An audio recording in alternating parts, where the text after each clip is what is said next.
Good evening, everyone. I'm Jeep Girls, and welcome to NEPA TV. Tonight, this is groundbreaking excitement. We have the very first games of the NEPA Pro Series. These are the most fantastic athletes in the sport in the world. So we are looking for some exciting gameplay tonight. First up, we have Echo Club Kansas City taking on the Florida Laser Sharks. And that is going to be a thrilling match. This is the first time we have seen these two teams pair up, and it's going to be amazing. I can't wait to see these players play. We are about to take a walk through our arena to tell you a little bit about Echo.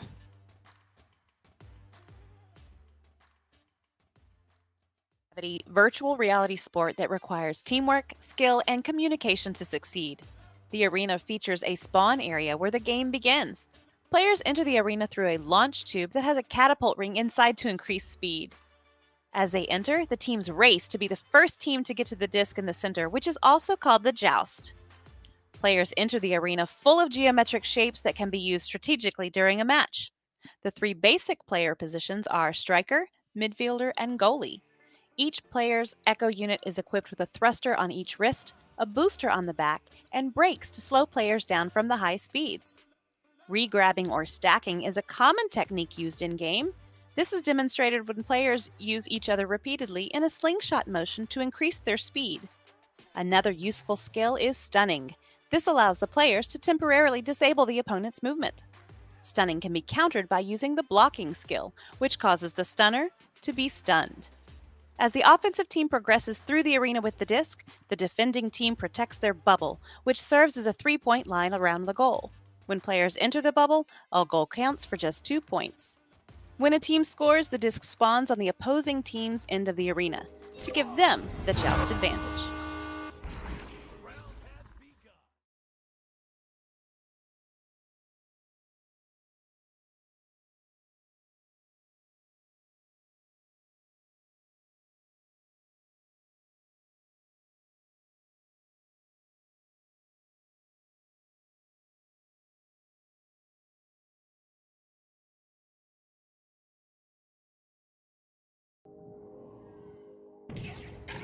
The rules for the NEPA Pro Series are a little different than what we're used to in normal Echo games.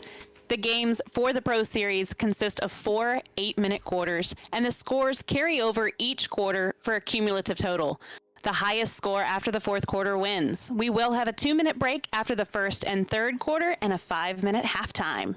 There are no timeouts during the match, and teams have 5 rostered players, of which 4 are active in the arena at all times.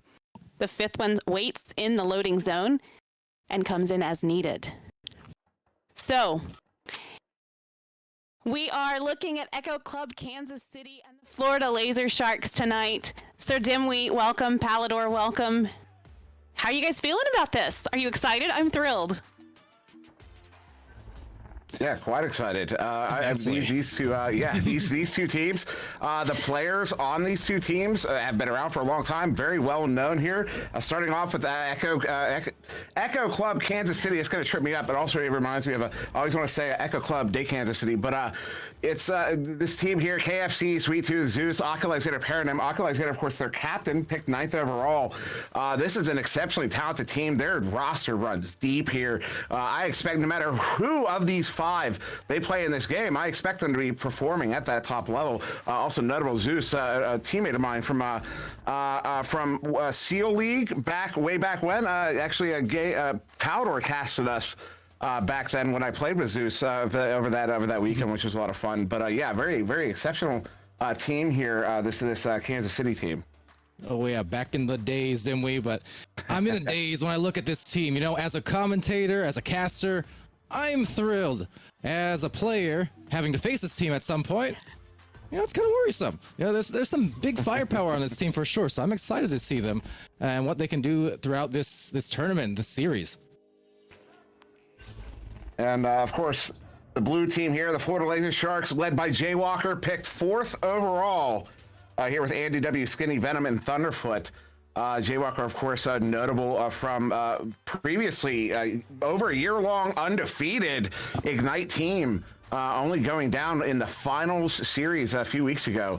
Of course, now here with the Florida Laser Sharks. Also, another notable player here I have played with in the past, Venom, my old captain from Team Nova back preseason, season 1. Still talk to him, still friends with him. Of course, still friends with everybody in the game. Of course, Andy W as well, and Skinny, both casters. We both casted with, not in the past.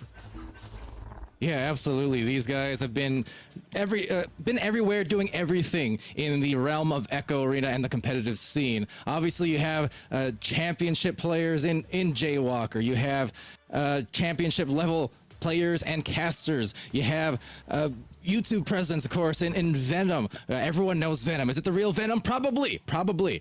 This is going to be a real fun time for sure, though. And what better way to start the season than with all these faces that we've known and loved over the years in Echo? So yeah, this matchup here, I don't know what to expect out of the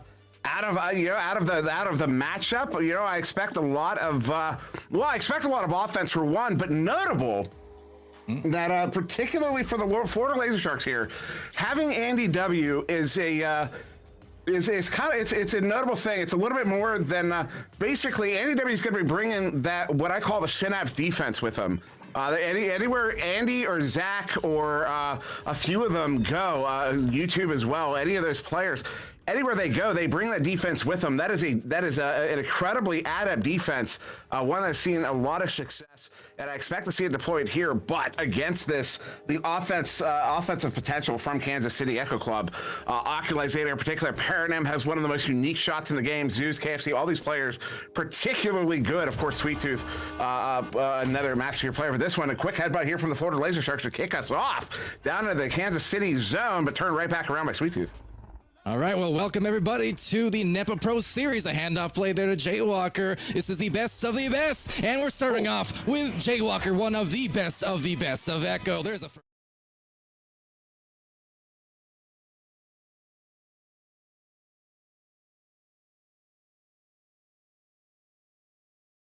quarters. We have 4 quarters overall, each 8 minutes long, so we'll be going for a little while yet. Sweet Tooth, quick pass to that left side tube. They're going to go with a relay to kick us off here. They don't have anyone in the bubble. That chain, though, is going to bring in those back players. They're now in the bubble that quickly. Oh, nice setup there. A little bit off the mark. A couple suns coming out of the edge of the bubble. Somehow, Oculizator comes away with it and is going to overhand that one in on the sunned out goalie for the 2 to tie us up here a minute in. Oculizator right in the right place and the right pocket for that matter. One of those players, if you're not aware, some way, somehow, a devastating machine on offense, but really such a well-rounded game now. Obviously coming off of the VRML championships, a new champion of North America in his own right, and just a phenomenal presence on the floor. Someone to watch out for here. Now the Laser Sharks coming out in a kind of a defensive formation here. There was a stack of the 1-1-2 coming from Kansas City, but breaking through mid is the Florida Laser Sharks off of that nice sequence there. Andy W behind the goal, Jukes one. Oh, big stop. I didn't catch who actually got the grab, but that's going to be KFC sending that one away. That is cleared all the way out off of that sky block and now finds its way to the far side, where Andy W will recover it here for the Florida Laser Sharks, sending this one up to Venom. Venom does not have a lane. There are 3 Kansas City players back in the bubble, now fully on defense. It's Kansas City. As approaching are the Florida Laser Sharks, off balance at a disadvantage, and they do lose possession, though Oculizator giving that one away to Skinny, who gets sunned out. Now a little jockeying for it. Oh, how about these grabs, Jimmy? There are so many quick, close-range grabs in that midfield right now going on, but it does cause some turnovers back into the midfield where they just brawl and jostle for position. KFC lining it up, but fortunately grabbed by Sweet Tooth. There was a goalie in the area there, so wise grab. They're going to take advantage of this number situation, but they miss the pass, and that will cost them the opportunity. Yeah, that'll cost that big opportunity. The bubble is this one makes it Venom. Long shot there is going to be off the backboard. Andy He's going to grab it. It's stopped. Oculizator is going to get it picked up and cleared out through that far side team. Gets by the defense. We're going to have a stack race for it. No, it doesn't get by. Excuse me. Skinny was actually the furthest back there. Caught me off guard. Skinny now sending this one up. Unfortunately, it's off of the mark. Venom's not able to get it. Though Jaywalker does. Stopped up, though, by those 2 defenders. Oculizator is going to get it picked up and set up a Sweet Tooth, who will look to clear that one out, but it's off the key block, keeping it in the zone as Slap there does get it through a stack in, but a good leech. But Oculizator coming away with it. Empty goal sends it in for the 3. That's going to put Kansas City up by 3. And Oculus Sator again making a goal, and the lone 5 points thus far for the team, this time finding no defenders in the area, so didn't need to paint any pocket whatsoever. We still got 4 minutes left in this quarter, and with that, both teams in this debut match of the Pro Series still looking to find that full rhythm, but obviously the aggression, the pace is already there. You see them just blitzing back and forth on this floor. And another defensive setup here from the Florida Laser Sharks. As they have one, who's at 29, Skinny. No, they have two players, number 29. Organize your team numbers, by the way, as KFC is going to get this one turned over in the Kansas City zone. Sending this one out. We'll get this one cleared out, though they don't have a stack together. Too many stuns coming out. I see a leech on that chain. That was a leech right there. Andy W coming away with that one. Sending over to Jay Walker, but stuffed by KFC. Bringing this one in. They have an advantage. Goalie's out. Oh, the shot off the post. Skinny gets it picked up and sent in the hands of Sweet Tooth. Another ding, and Venom's going to get it picked up, looking to clear it out. Oh, KFC going for the flash, the flare, but a flash in the pan, and deep fried it is. It will be Oculus Sator, though, getting that back to the other side of the floor. Quickly is Jaywalker there, meeting the interception himself. So into maybe a punish off of that. Indeed, it will be the case. So no flare on one end, and it ain't fair on this end. It's 4 points now on the board, courtesy Andy. Yeah, that was a nice shot from Andy, hitting the top triangle on the backboard to get it right dead center of the goal. So Florida Laser Sharks get another one on the board here. Notable, we're over halfway through the first quarter. We only have 4 goals scored total, although that is a goal a minute from both teams combined. Sweet Tooth is going to duck 2 defenders, get this one sent out. They are already in the offensive zone, already at the edge of the bubble, and Andy W is just going to pick the pocket there. Sends that one out. We'll see a race for it, but too many stuns in the backfield, too many stuns in the bubble. I see an orange stack gets leached there by Jaywalker. Who's going to get an opportunity? No, he's going to back this one out a little bit. Although they have a 3v3 right now in the bubble. A nice pickup there from Oculus Sator. He's looking to send that one out, but in the hands of Jaywalker, who is right there. Jaywalker ducking one, sends it in. Sweet Tooth got the grab, but was floating and will hit the goal plane. Florida Laser Sharks are going to take their first lead since that first goal of the game. Man, always a tough situation there. Sweet Tooth at least doing a good job to keep that concentration. Lost the anchor, was kind of floating helplessly there for a little bit, but still managed to at least convert it to a 2. So that's going to keep this game still mighty close. And as they joust out now, kind of goal for goal. Like you said, goal a minute, and just patient on this offense right now up the floor as they will find the open connections a few different times. Of course, got a caster's curse it on that one, and it will be reversed into the other end before it's picked off by Paranym again. Paranym setting this foot across a square formation here. The defense very aggressive right now. They have 2 out of the bubble, but bringing it up, Sweet Tooth, nice placement. Skinny came out to play 2 hands, but that doesn't that takes away basically that vertical jump from him. So he's not able to, since he's not anchored, he's not able to push up to get that top corner pocket covered. That was a beautiful goal there from Sweet Tooth to put his team up by 1 once again. Yeah, and Sweet Tooth, a player of 3 years competitive experience, played on Nebula and Gambit back in Season 1 of VRML, and Anomaly the past 3 seasons working his way into the Master Tier just about, 5 months or so ago, back in May. Yes, Andy W stuffed there by Paranym, who's going to wrist flick that one out all the way down. They have the chain there to track it down. KFC with it. Anchor shot gets it for the 3. And Kansas City is going to go up by 4 here with a minute to go in the quarter. All right, KFC now getting on the board this time, making it count, facing the goal. And able to make it. So with that, KFC, another player here for those somehow not aware. Of course you should be, because these are the best. But 1.5 years of Echo experience as well. Started off with the Outlaws back at that rookie team with the Quest 2. And just every year got better and better. BRTK played there in the next season, and then Ethereal Master Team this last season of VRML. Really worked his way up in a quick succession. Oh, Jaywalker, I don't know how he got away from Paranym right there. She was literally an inch away from getting that stun off on him as Andy on the far side. What disc movement. Wow. They earned that goal. A hook there from Venom to get it in top corner pocket. And Florida Laser Sharks are showing what they are capable of doing here. Is we're only going to have, looks like 8 seconds on the clock once we come out of the tubes here. And that was just a really beautiful shot there from Venom on the goal. As looks like Kansas City will have 1 more possession here, probably the final possession, as Laser Sharks aren't coming out too aggressive. Looks like we're just going to end the round here 10-8 in favor of Kansas City as they send that one down to the floor. And with that, we have a quick word from our sponsors. A lot of hard work goes into keeping things simple. We do the heavy lifting because when you're out there, you want everything to simply work.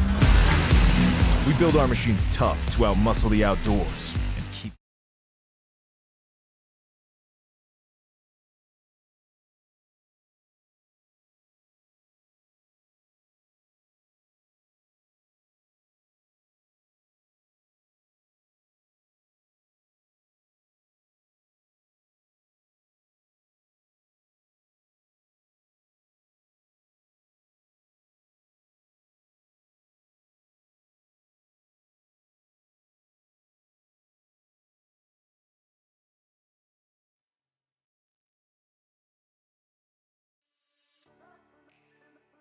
And welcome back from that. You guys, that first quarter was incredible.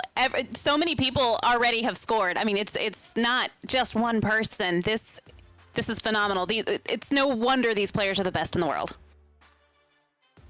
Well, absolutely. With that, I mean, it's close game. Still on the whole, 10-8, only 2 points separating. And this is, again, between the captains here. I mean, we're looking at a finals rematch from VRML Season 4 in that sense. So, the familiarity is there. The relationships, the rivalries, they're there. And I don't think anyone is surprised by the fact that this has been still a tight game. I mean, only 8 minutes expended, and we're right into the next round now. Here we go. Here we go. And there it goes out the bubble. Sweet Tooth pulling out the train there. Jay Walker, a slap shot is going to go off of the post. But what an entry into this round here. That was quite a unique start there. I don't know. Sweet Tooth just has like the habit formed. Oh, Jay Walker going to get his pocket picked by Sweet Tooth. Opportunity here. KFC open goal. That's going to be off of the nest there down the floor. The Oculus there picking this one up on the near side, sending this one across. Sweet Tooth. Oh, what a setup. What a stop. There were too many bodies in front. Jay Walker gets it cleared out, although I don't believe he was the one who got the stop. This one is now in the Kansas City zone.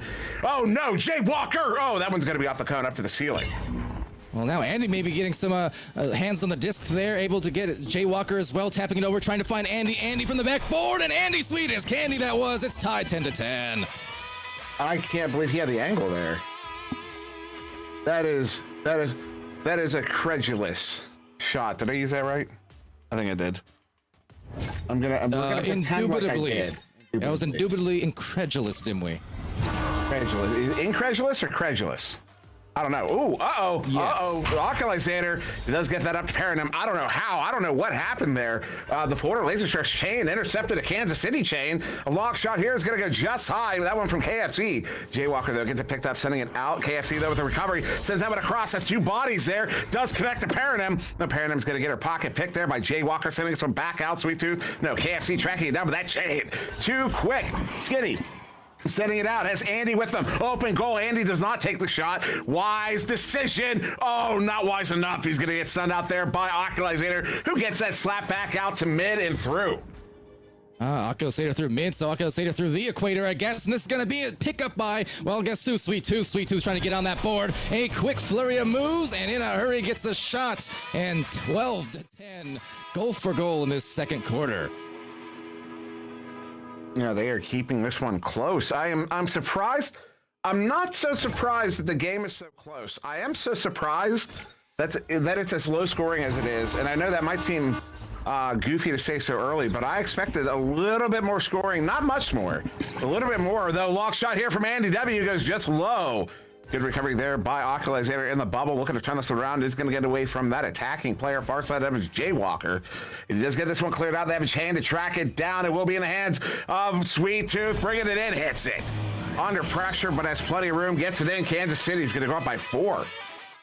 And that's a couple in a row for Sweet Tooth as well. So got to watch out for Sweet Tooth. As I was alluding to at the beginning of this stream, this is a team here, certainly, that just has so many threats on the floor at any given time. It's exciting as a caster, but definitely threatening, frightening if you're one of these players playing against them. Andy W handling that one on the far side here for the Florida Laser Sharks. Has some room. Sends this one across right in the hands of Jay Walker. Jay Walker under pressure, sends that one back across. They're now already in the offensive zone here. Very aggressive defense from Kansas City. They played a man all through mid there. And now an opportunity here for the Florida Laser Sharks. Jay Walker walks his way in, does a little bit of a plie, gets it in for the 2. They're back within 2. Well, if you please, just open the doors for Jaywalker, able to put in all the moves, didn't we? One of those players who, of course, as part of Ignite, formerly Joker in previous years, I mean, they have Steve's moves named after them. So they're not shy showing the flash, the flare, and they can do it. Jaywalker can do it with anyone, but also plays a great fundamental game. It's a nice balance. Interesting there. Sweet Tooth backing up. I'm not sure if maybe there's a scuffed offensive opportunity. I see that they have 3 at mid there. They do back up a little bit here, go into more of a diamond formation. Oculizer sending this one up. Oh my goodness, what a pass. And that was a pass. That was right on. Paranum getting the 1v1. You're not going to stop that shot. In for the 2. Kansas City up by 4. Yeah, that shot you alluded to, didn't we? The Frisbee-style fling. Now, you would think for Echo Arena, obviously a disc-based esport in virtual reality here, you would expect the natural throw for everyone. Wouldn't it be the default for the Frisbee style? But no, not really the case. There's only a few players, I would say, at the top level, maybe even just a couple, who actually do that style of throw, but Paranum really makes it work well. I only know of 2. Paranum 1, a national agency over in EU is the other. I couldn't even name a third. Skitty sending it across to Andy. Tries to duck. I don't know how he got that pass off, but he does. Jaywalker, though, has to track it down. Oh, what a pass there off of the wall. Venom's able to recover it, but sends it up to the ceiling, and a nice slap there from Oculizer. He's going to get this one cleared out. This is a stack race. Are they going to get the Leech? No. Leech KFC gets it in for the 3, and his team's up by 7. Hey, no Leech, he teach. Grammar. 19-12, though, and we're approaching now the final 2.5 of the half. Here, these 8-minute quarters of the format of Pro Series, which so far, as a viewer, as a commentator, and as a player doing these in scrimmages, it's been a pleasure. It's different from the norm, although we've touched on similar formats with Pizza League way back in the day. Community ran for Fun League, we mentioned at the beginning of the stream, but I really like these formats. There's been so many close games, didn't we? Oh, there really have been, and it's an even playing field by a different standard than what Party League did. Both operating on this kind of even playing field concept, but with the draft and everything, you end up with actually even teams that don't need any sort of handicaps going in, and you get games that are this close. What a shot there, Jaywalker. That was kind of a signature of his. As it goes wide, he's able to recover it here on the near side. Oculizer pressuring and sent across there. Skinny as KFC pressuring. Send in, trying to get it to a teammate. Does not connect. Paranum, though, that one's off of a head. And KFC will get it cleared out through the near side tube. Actually not out off of the lip. Keeps it in the zone. KFC recovers his own clear. Gets it out, but still only barely. Sweet Tooth opportunity, sends it in, looks high, is high and wide. It will be Andy W to pick it up, looking for the clear, does get it out to mid there to Venom, who just dumps that one out to Jaywalker. Nice disc movement here from the Laser Sharks, so that send back is going to end up back in the hands of Kansas City. And that will maybe open the doors for a 3, although struggled on the gather. This will allow the opportunity for a couple defenders to get in the zone, so Sweet Tooth will back it out as a result. They still have some numbers here is the thing, so they can push, and they will push ahead even more. 21-12. It took them an extra second to gather, but whoever that was in the midline, I wasn't looking, but someone was delaying those stacks for the blue team very, very well to enable that numbers advantage. Try to get a read on it, couldn't catch the number on the replay there. That's 3 unanswered goals here from Kansas City. The Laser Sharks really need to score on this drive. They don't want to go into the overtime with that sort of history. Skinny, nice disc from me here. Pocket. Oh no, he's gonna get stopped. Oculizer, no look, goes wide. You can't steez in this league. KFC hits it for the 3. He almost did. Well, we've seen a no-look behind the back from KFC attempted, and now Oculus later. Those two are the ones involved in this last scoring play. But like we said, these players, they are so skilled. And at the same time, there's so much pride in their game. You know, they want to put on those kind of displays sometimes, just to kind of establish their dominance, nothing else. If you make them, they give you the mental points at the very least, and that advantage. But that said, the advantage as we wind down this half, didn't we? It is doubled up. Kansas City ahead, 24-12. Yeah, with a 12-point lead here, Kansas City looking good going into this half. Speaking of that, we have a quick word from our sponsors. We will be right back in just a moment.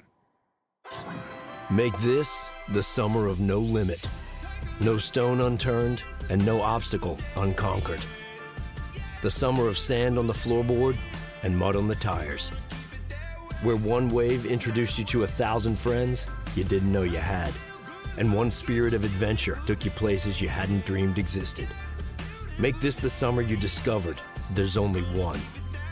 Make this the summer of Jeep. Make this the summer event.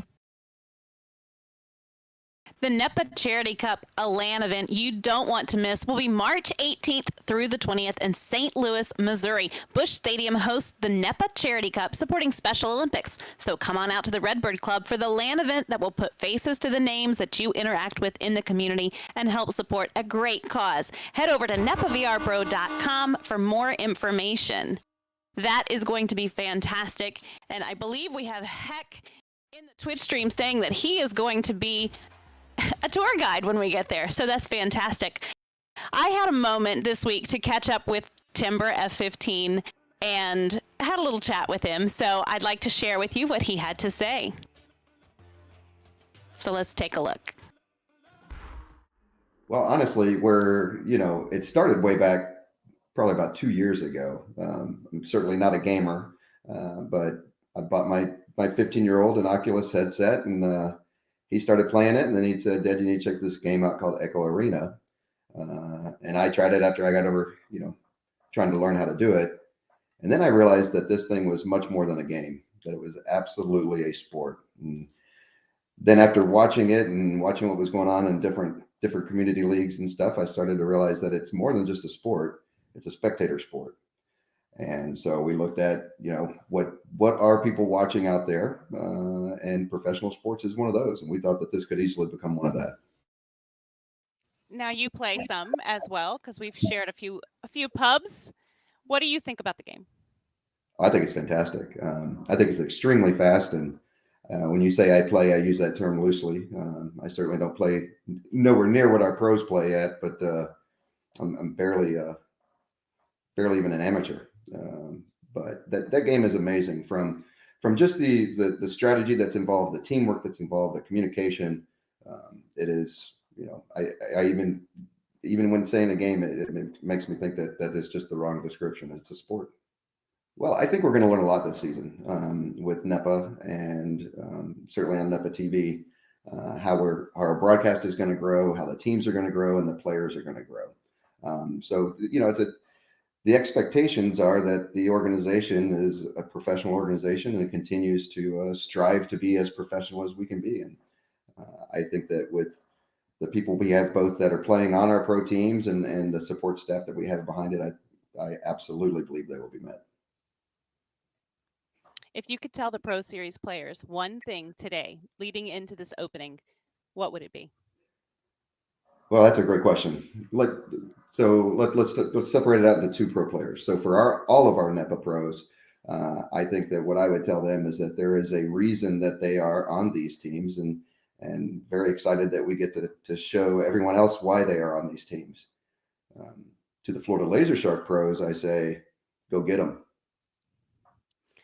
How is it being a team owner of the Florida Laser Sharks? It's fantastic. First, obviously, our players, we have a relationship with a couple of the players, and we're building relationships with the others. But to watch your team grow and compete, it's more than being a fan. It is just you get a connection with the team, its outcome, and you really want them to do well, both in the arena and off. I think the future is very bright. We have started with 12 teams, and I anticipate that to grow. And we plan to be around for a while. So if you aspire to do it, it's something that can be done.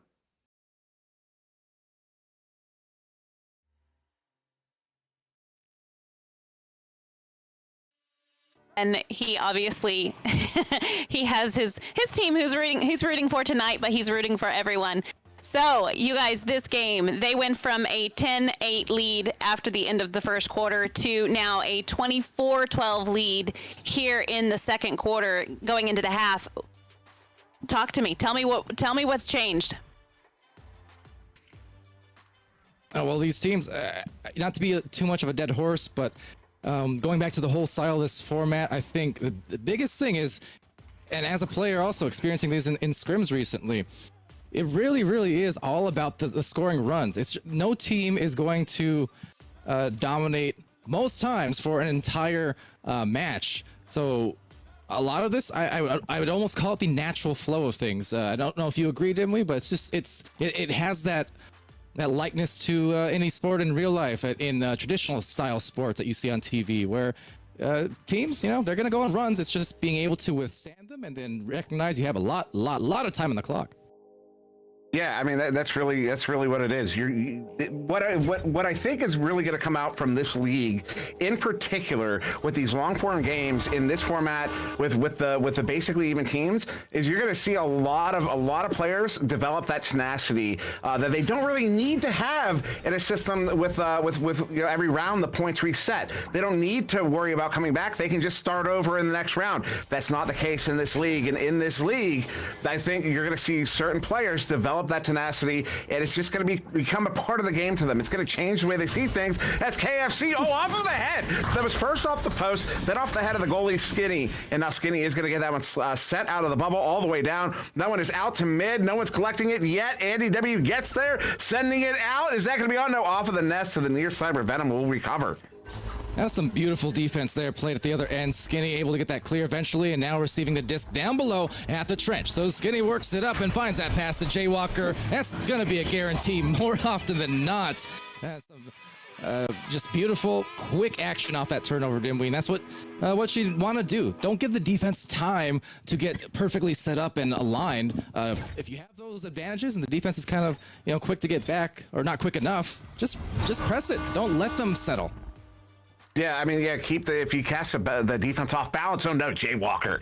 That is what he's good at. That right there, Jaywalker's end of the game, though, the send out, Sweet Tooth gets that one grabbed. Oculator looking for that long send in. It's off of the bow tie. Will be collected by the defense. Florida Laser Sharks, Andy W sending that one up to Skinny. He's trying to get that one through mid.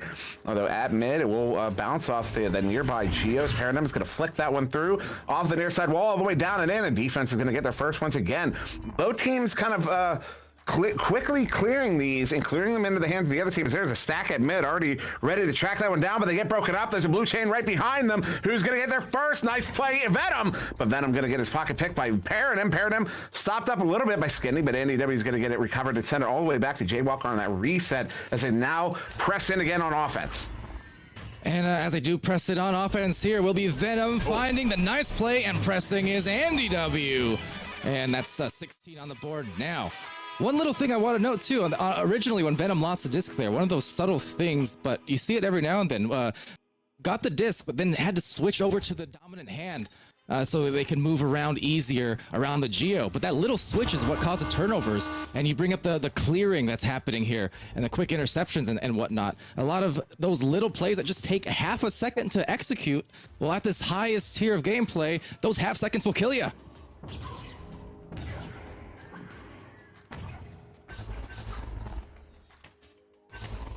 Now, that said, back into the top. It's going to be picked off here by Sweet Tooth, and it will drop right down below.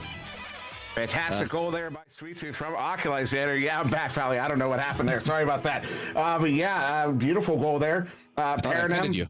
It's when we said no. I must have hit something. I don't know. Suddenly I couldn't hear anything and couldn't talk. So we are back here. 10-point lead here to Kansas City. As we're only a few minutes off the clock here, 3 minutes off the clock actually, is Andy W. Nice little give and go there to get away from KFC. That was Andy and Skinny. At least I think it's Skinny. There's two number 29s. Could have been Venom. As Jaywalker sending this one to the near side. Yeah, I brought it up again. Skinny sending that one over off the boot into the hands of Andy. Oh, they've got an advantage here. 4 in versus 2. Top corner pocket. They get it in, and they're back with an 8. And big emphasis on those cuts. That is what brought them success on that play. They had 2 different cutters. Jaywalker, the recipient there, also had, I believe it was Skinny available, but in any case, you see that. If Skinny was cut off well by the defense, but because they had these simultaneous cuts, they had another option to find. Otherwise, that would have been a tough finish off that pass. No, trying to get that one to Oculator was KFC. It's off the mark, but Paranim is able to recover. Sweet Tooth pressing in on the bubble, but the defense saw it. He's covered. KFC pressing in, looking for a cut. Oh, actually went for the shot as the goalie was getting stunned out there by Sweet Tooth.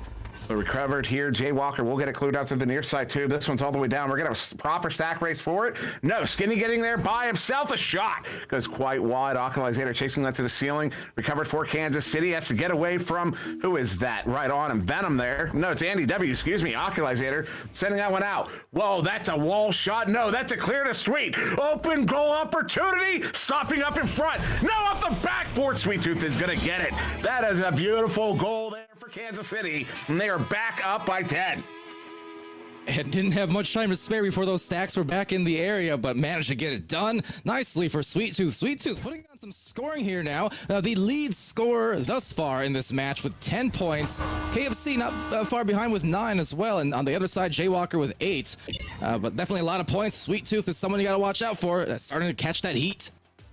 Oculazator there, far side. Oh no, they're going to Joker train this. Go, gets it off the KFC. Juking around the shield, gets it in on the stunned out goalie. That was dirty. That was quick. That was a deed done dirt cheap. Kansas City's up by 12.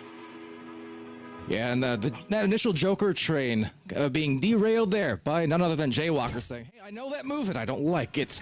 Not when other people do it at least, but didn't matter at the end of the day because they still were able to break away and secure that shot.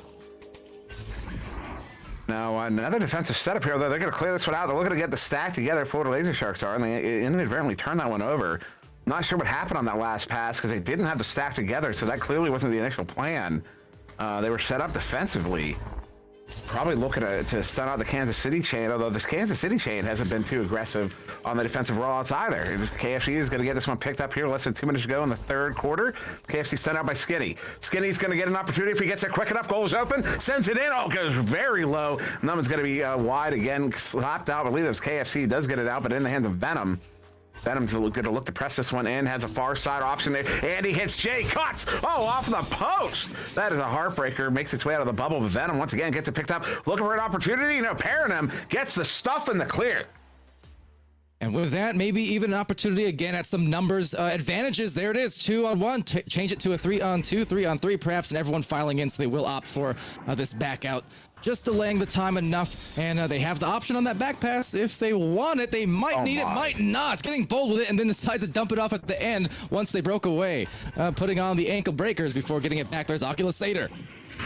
Look like Oculazator had something personally against Skinny there. Oh no, he's going to do it again. This time to Jay Walker, though. Jay Walker's not going to let him get away with it.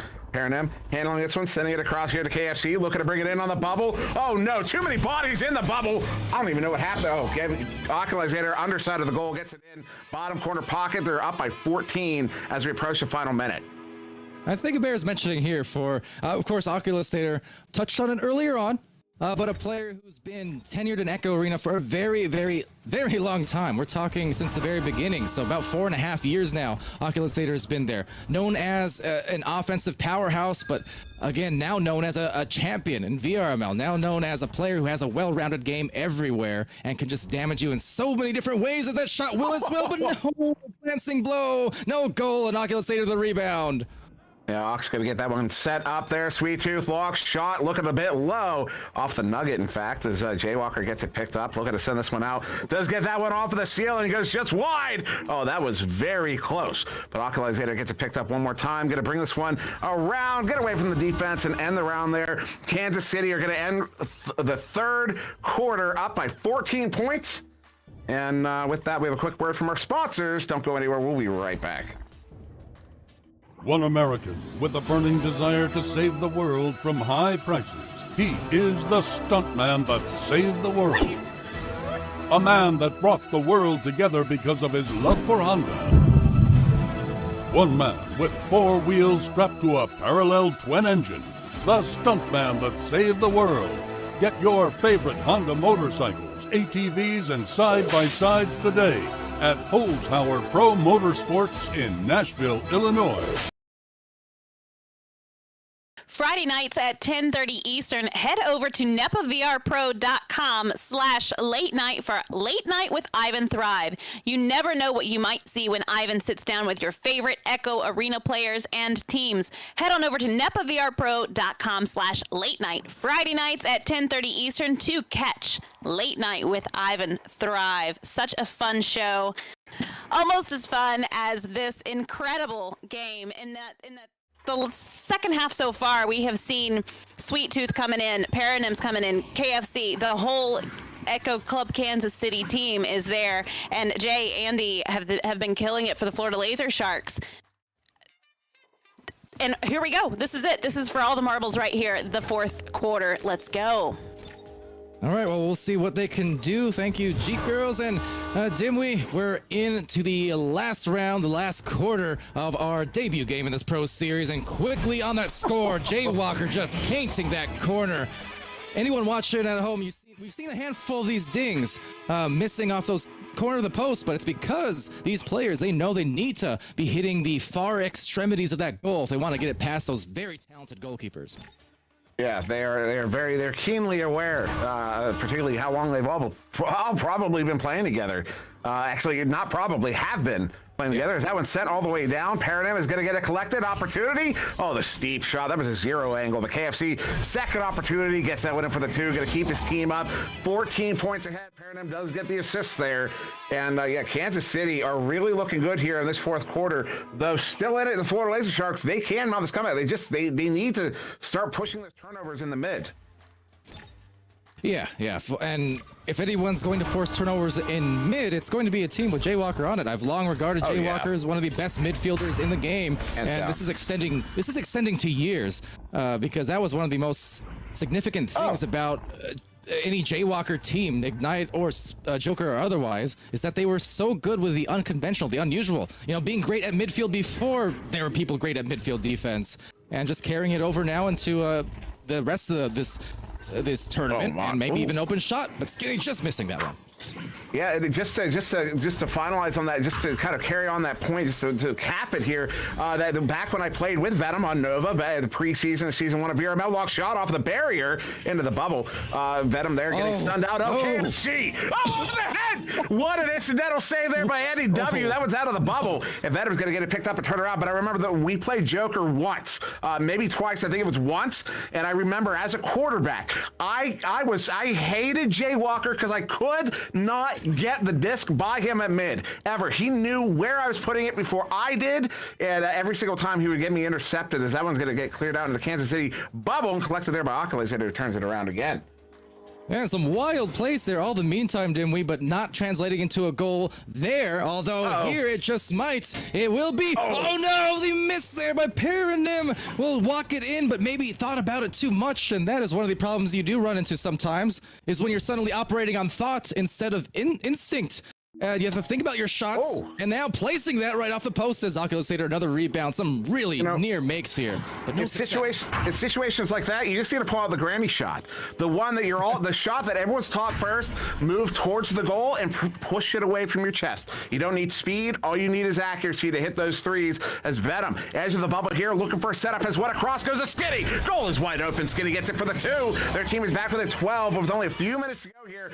That is a tall order. 5 minutes to go in this game, in the match. I don't know if they're going to be able to do it. Well, you see what else you can do on those. What you can do if the long-range bombs aren't falling, you just cross it in, cut, and make a near-range goal right on the open one. So great job to break that brief scoring ice for both of these teams after a couple of dings, and now they're just going to work their way around the midfield. But you're right, Dimwee. It's going to be a tall order. We'll see if they can overcome it or not.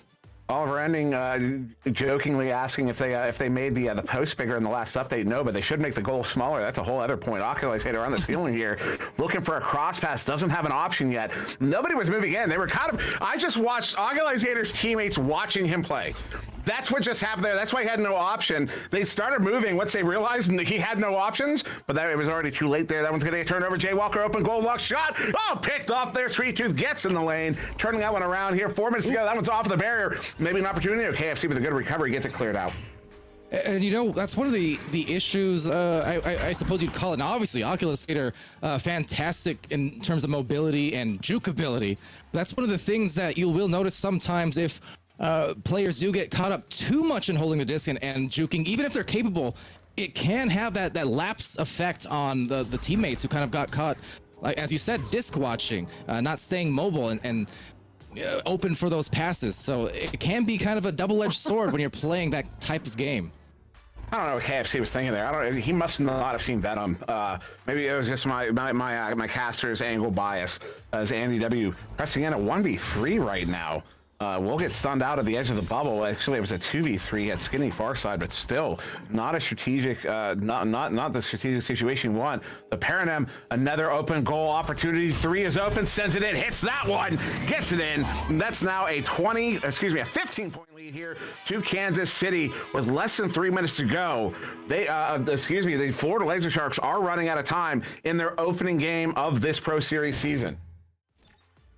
And a good shot there by Paradigm. This time, just a little bit closer to that center, making sure that they capitalize. And unfortunately, well, that's just gliding by. KFC hitting the brakes and now breaking it open for a 40-point hit now with 2.5 remaining. In VRML with those quarters, or the round resets, I usually say the 20-point mark is kind of where you look at for each round. To say, okay, this team is definitely in the groove, they're going to win. I would say in the context of NEPA Pro Series, anytime you start seeing first to 40 wins, I'm going to say a lot of the time, at least based on experience so far. You know what? Now that you said that, it's in my brain, and I'm going to be challenging the crud out of that as Jay Walker sends this one in, because now I want to know if that's going to be consistent here. It's like in basketball. Wins. It's like in basketball, they say first to 100 wins. I don't know what about other sports, but it's just I've like never heard that. Yeah, it's just a certain percentage of the time. More often than not, the team that reaches this threshold, you can solidly say they're probably feeling really good. And you're not going to see too often go the next way. But I'm willing to be challenged on that, Dimwee. Yeah, keep some tabs on me. Keep me honest. We'll keep some tabs. Also, just mathematically speaking, it looks like this game will be in the hands of Kansas City. One more goal here will absolutely put the cap on that, but I'm fairly certain that went off of a head, fighting its way to the far side. Also, just kind of on that point of basketball, I have heard in recent years, basketball has realized that opting for threes is more rewarding than they used to think. And now there's one team that recently hit 50% of their shots came from the 3-point line. I wonder if that logic would translate into Echo Arena. If anyone's willing to test it as Oculus later hits that one for a 2, puts the team up by 20 points here. That's a good point you make, and actually it's very apt to these rosters right here. And specifically, you're talking about, well, for instance, Jaywalker, okay, because going up against Joker years ago, it was the same kind of case. These are players, and extending to Oculus Theater as well, but these are players where they were not afraid to take those kind of shots, and even sometimes on goalies, right? Going for the goalie stun and then trying to pocket a 3, a bit bold. But we're seeing it more often now in Echo as time goes by. A nice save there by Sweet Tooth. And I think more and more people realize, hey, it's not always a bad idea to go for it if you can do it at a nice clip, and they do. They do is maybe one more goal here. There it is. Sweet Tooth will get the last goal of this game. And in fact, Kansas City, Echo Club Kansas City, in their opening game is going to defeat the Florida Laser Sharks, not just by a bunch of points, but by double. 44-22. Absolutely unbelievable scoreline there as we end this matchup. Wow. And with that, we have another. No, that's right. We're just coming right back. No pause for our sponsors. We're coming on now. What a performance there from Kansas City Echo Club. Though it's what kind of stands out to me a little bit. And now that we have Jeep back here, curious if maybe Jeep has a note. Although now that I put her on the spot, she's going to be angry with me. No, not really. But the Florida Laser Sharks early on, they kept up with the Kansas City Echo Club. With Echo Club Kansas City, I'm sorry, I'm going to do that forever. I don't know. I'm kind of curious, like, what happened mentally early on for that to happen? Maybe it was, do you think there was a collapse? I don't know what to think, because it looked like a close game in that first quarter. Well, they had a very close game in the first quarter, and then Echo Club Kansas City kind of ran away with it there in the second half, and then Florida Laser Sharks came back to shrink that lead a pretty good bit in the third quarter, and it was reachable. It was attainable. Fourth quarter, Echo Club Kansas City just turned it on, and I mean, they were scoring faster than I could write down their scores. So that is phenomenal play and super fun for the night. You guys, who do you think is the dominant turkey tonight?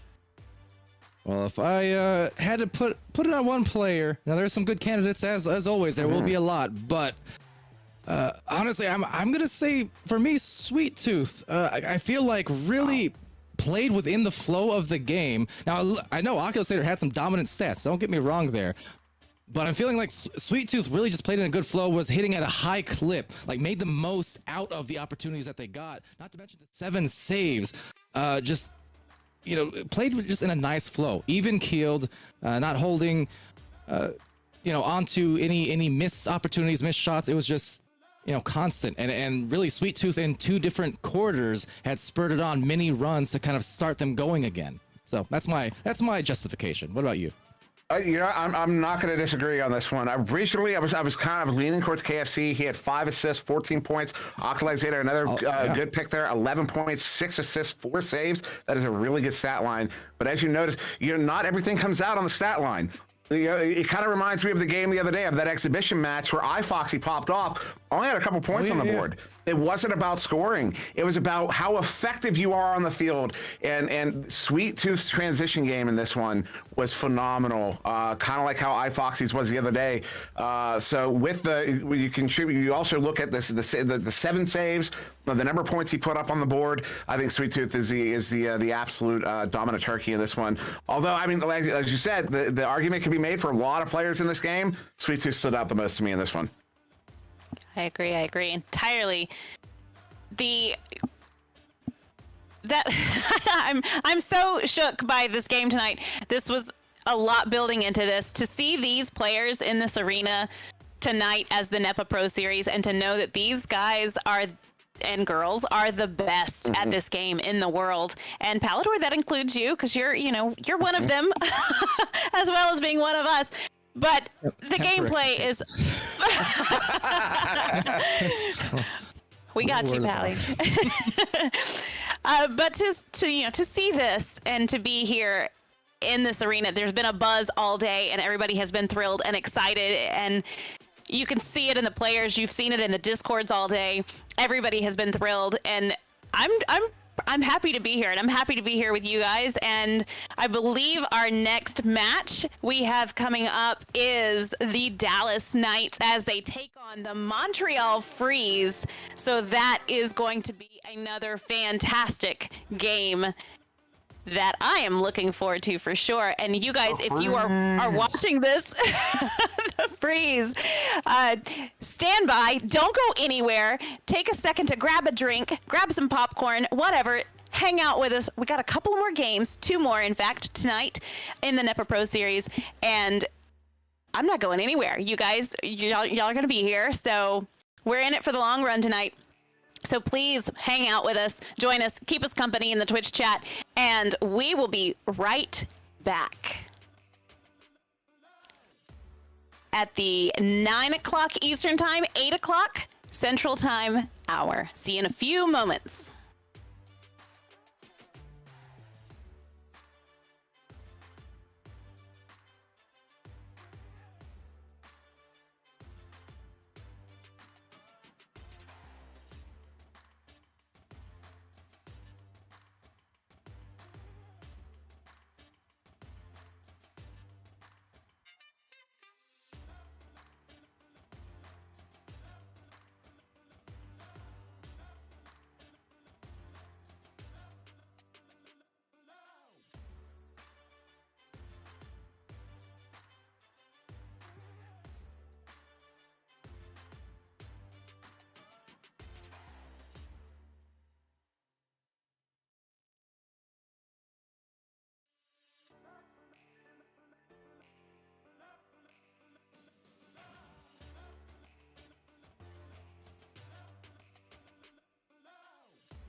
Welcome back, everybody. Sorry about that. We have another fantastic matchup for you. We have the Dallas Knights as they take on the Montreal Freeze. Now, we already have some Twitch chat going on that is talking about how the Knights are about to experience a freeze. We've got a lot of banter going on.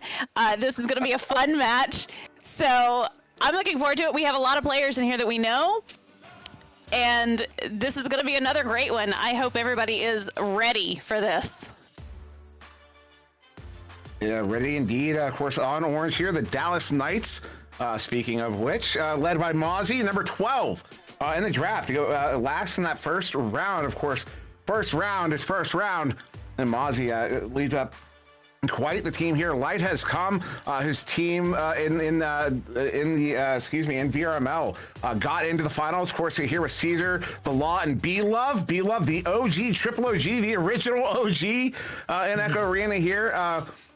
This is an exceptionally talented team, as I always say. Light has come. Actually, I used to coach, not coach, but kind of help back at his first season, back in season 2.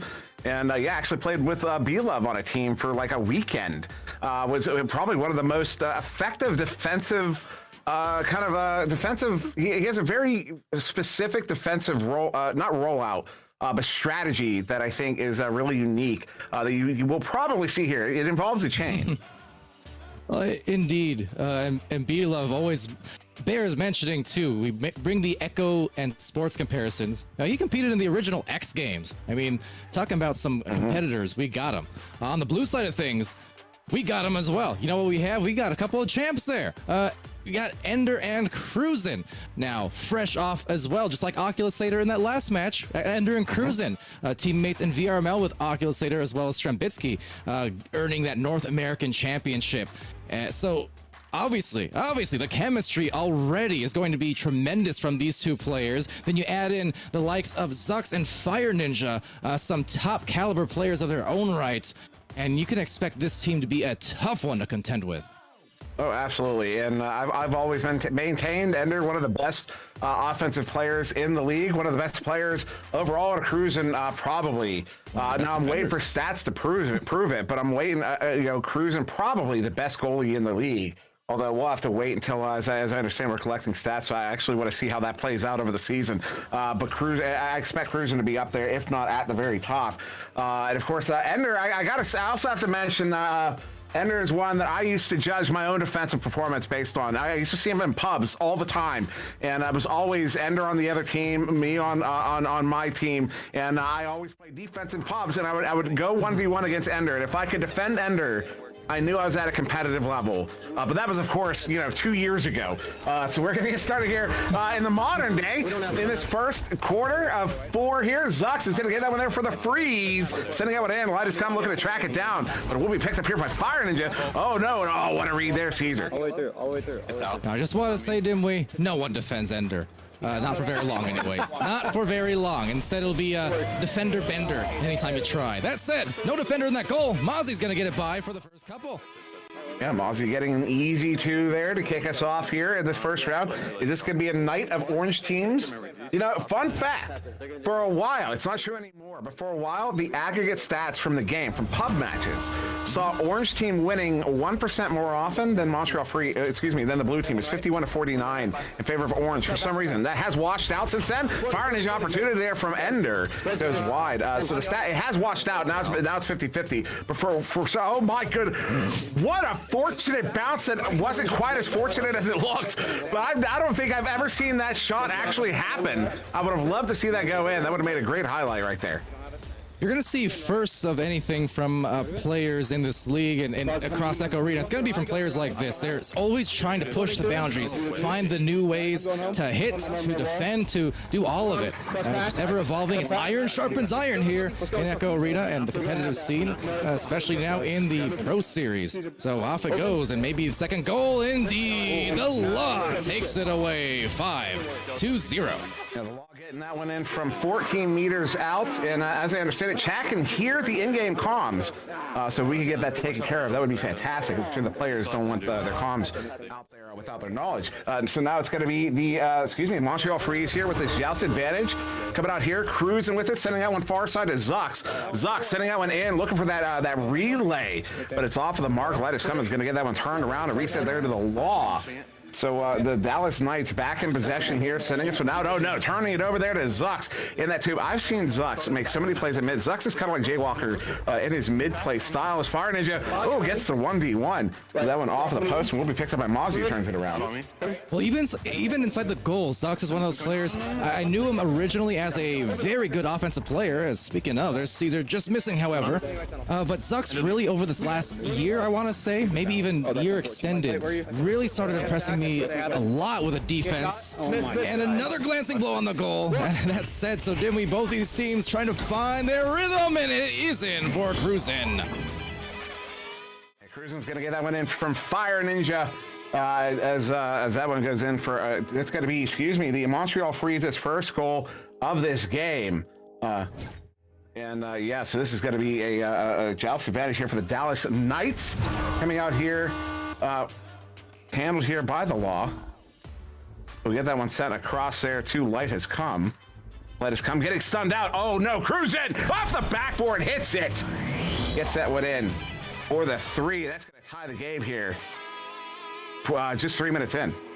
Sometimes that is all it takes. One to get you on the board and break the ice appropriately, of course. Shout out Phenom in there as well in the chat. But breaking the ice and then, breaking some face with a stun, steal, and delivery. And that is a song in itself. All tied up and courtesy Cruisin'. Yeah, that was a beautiful goal there from Cruisin' off the backboard. Light Has Come handling this one here at mid in this now tie game. Light, who is probably one of the fastest up-and-comers in the league, has the shot there from, was that Mozzie behind the goal? Does not connect on it. Now at the Valley here, the Law's coming away with it. They have a chain way out. If they press up quick enough, no, it's not going to happen. Now they have cherry pickers, not anymore. They're going to turn around. Cruising to Fire Ninjas are looking to pick this one up. Fire Ninja, the shot goes high. That is unfortunate as Mozzie gets it recovered here for the Knights, clearing it out through the near side tube. Gets it by that defensive chain. Picks up here by Mozzie. Mozzie over to the Law. The Law ducking one. I don't believe he did that. The Law breaking the Law. Riled up, Dimwee. That is fantastic. First of all, the clear. Painting it off the corner there to evade the stack and set it up perfectly for that midfield pickup by Mozzie. Over to the Law, put on the moves, put on the score, take a lead, take a drink of water. They deserve it. That was stellar. Stellar indeed, as Chrome can take a seat. Ender on the far side, handling this one, juking around on the Geo there. Going to send this one back to Cruisin'. Yes, Chrome, I saw what he said. Zuck sending this one into Ender. Ender shot off the post. That one's going to be picked up by Mozzie. We'll get this one cleared out. Still a 2-point lead here to the Knights, who are going to get this one down to the Freeze bubble here. Oh, it's in the bubble. I see Freeze in the zone. We'll be firing into with the pickup here under pressure there by the Law.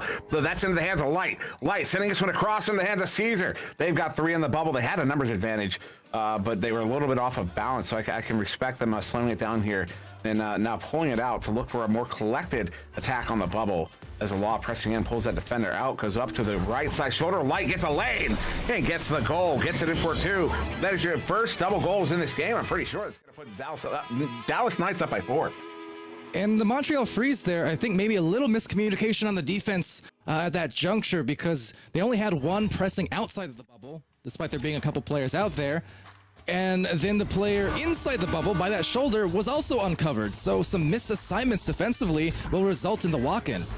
Walk-in freezer, I guess. Uh-oh. Pass across here from Zox. It's not going to be on. Mozzie gets it picked up, sent out, but Cruisin'. Always on the back line there. 2 minutes to go in this first quarter. 4-point lead to the Dallas Knights. This Cruisin' slowing it down, sending it out. The bounce is not good. This is loose. Good recovery there by Ender.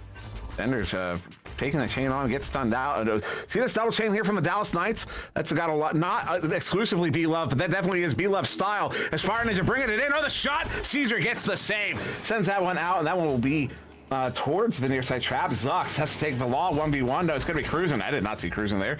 Cruisin' sending one up to Ender. Ender, oh my goodness, pulls the Ender there. Jukes by another. Oh, good grab there, Mozzie, but Ender gets it recovered. Gets it in anyways. Yeah, that's going to put the freeze back with it, too. Oh man, any defenders going against Ender just says end me because it does not work. You don't stop Ender. I told you, Dimwee. Even when you stop Ender, you don't stop him because he gets it back and then he drops it in. 9-7. Wow. Shout out to SG Skeptic as the law is going to handle this one. Oh, ducking the attacking player Ender. Speak of the devil. They do have a numbers advantage here if they continue to press up. Although Cruisen's going to. Light. Why does he have the lane? You know what? I think Ender and Cruisen were supposed to get back together and cover.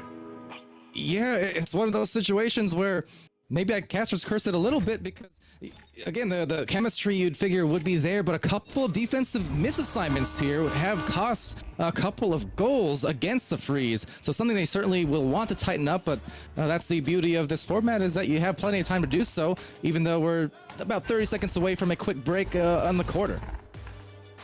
Indeed, we are. As Cruisen sends this one in, they're looking for one more goal here to end the quarter. Send across Fire Ninja. Fire Ninja maybe looking for a cut. No, takes on 1v3 and gets it in for the 2. Montreal Freeze are going to end the round ostensibly 12-9. Of course, we have there's going to be about 3.5 seconds with a quick enough stack. Palador, they could get there. I don't know. We'll have to see as we come out of the tubes here. I don't know. Fire Ninja is known for going pretty quick. Oh, no, they're just going to send that one to that far side, too. That will end the round. 12-9 in favor of the Knights. They take the first quarter. Still 3 quarters to go. With that, we have a word from our sponsors. We will be right back. One American with a burning desire to save the world from high prices. He is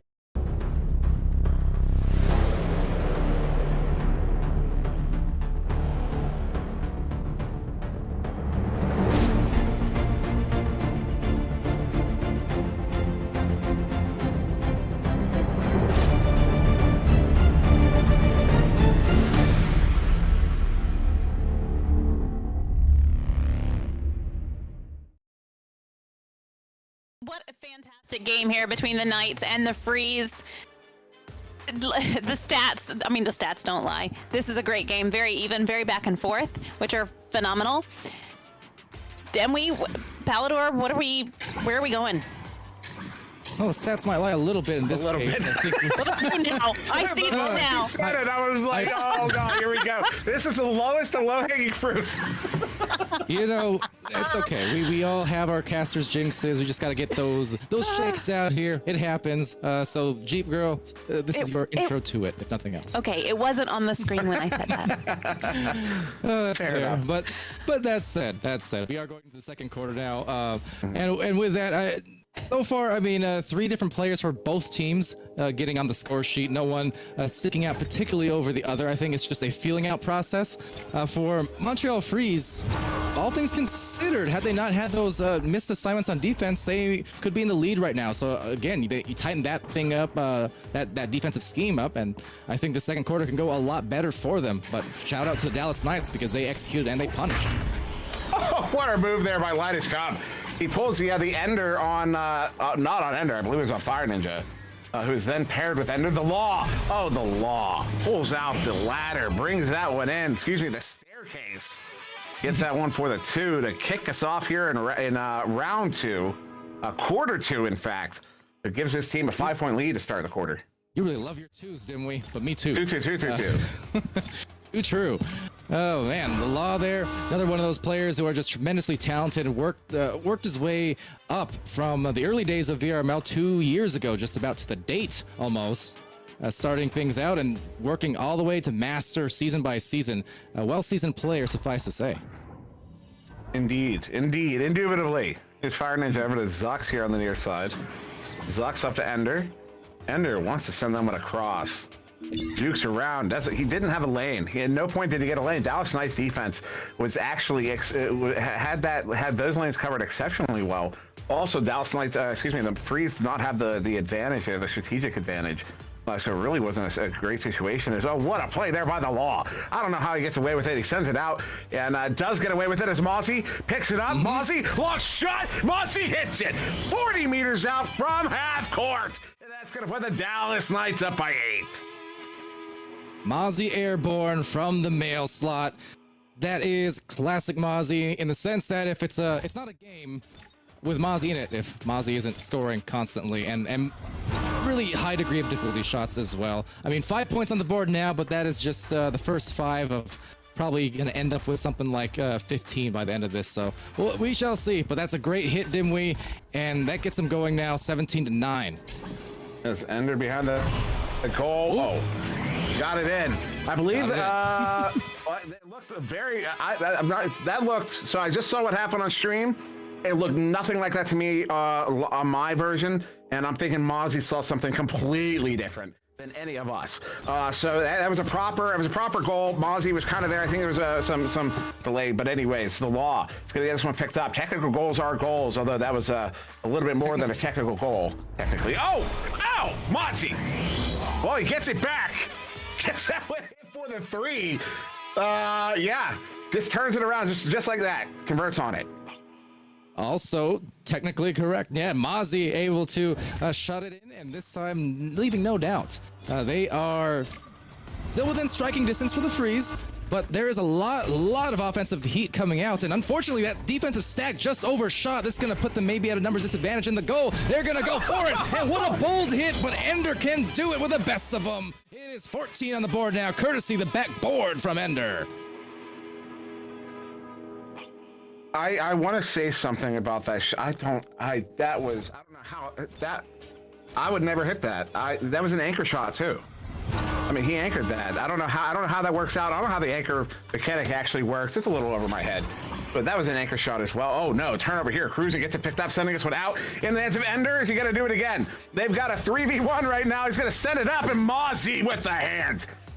Does not lose pace, sends this one all the way down into the freeze. Bubble, I see too many bodies coming in. Orange, blue, overshoots, light has come, opportunity, goes over to Mozzie, does not miss. They're up by 8. Wonderful pass by Light has come to find Mozzie. The communication was no doubt there because right as Light was turning around, well, they saw the Light again for the pass, and to their delight, Dimwee. You gotta love that because anytime you can get those forward approaches on the goalie, one-on-one or otherwise, it just gives you every possible angle to finish from. And as I said, Mozzie will do that in every single game. And the law may be just the same, but no, it is out of there and back into the rebound by the wedge. I thought for sure that was on its way in. But no, Caesar gets that one broken up and will be recovered by Zux. Excuse me, Fire Ninja, sending it into the near side too. Loose still, Fire all he had it, got stunned out. Mozzie with it, has one cutting in, he's gonna go to that player that has let us come. Caesar on the near side, Caesar behind the goal now. Let us come though, gets stuffed by Zux, so we'll send that one out to mid. Takes a few bounces there, Zux trying to recover, puts a shield up at Mozzie. Too wise for that, sends this one up to Caesar here on the near side. They press in, they've got a big numbers advantage right now if they press, not quick enough. Ender gets that one picked up and cleared out. Is that a shot? There's no way. There's no way. Oh, that goes wide, but it will get put in by Fire Ninja, who's gonna bring the freeze back within 6 here. But even that fling, that was just a couple of hair lengths away from being a near full quarter by Ender. But Fire Ninja, to their full credit, not giving up on the play. That is the spirit of it. You're always looking for those constant actions per minute, right? Keeping him up. So when that disc is cleared, until you see the goal light up with a score, you are always zooming. And zoom they did. Oh. The law somehow gets away with that. Ender behind the play, although Fire Ninja brings it back into the play here. Ender gonna press up. Do that forecheck cruising. Oh man, he has some of the best reads. Gets this one sent out, although that bounce sends it right to mid. Fire Ninja open, goal sends it in, hits it. What? Goalie gets there, not able to make the save. Montreal Freeze are back within 3. Ooh, that surprised me. I thought they were there. That looked like a save, but almost got deceived by the speed it was coming in. You almost expect it to be blowing by, and then instead, well, it does go by. Just a lot slower than maybe expected, but yeah, not able to readjust in time. I mean, they were talking about your quarter seconds that make the difference. It made the difference there. You know, Dewey Blank in the chat says, I believe in Dallas, they used to holding off that ice. Actually, in fact, they're not used to holding off the ice. As Light has come, sending us up to the law, who gets it in. Please tell me somebody understood what I was saying with that. That was really funny. That was really funny. You all should be laughing so hard right now. I don't Dewey like holding loves onto it. ice, Dimwee.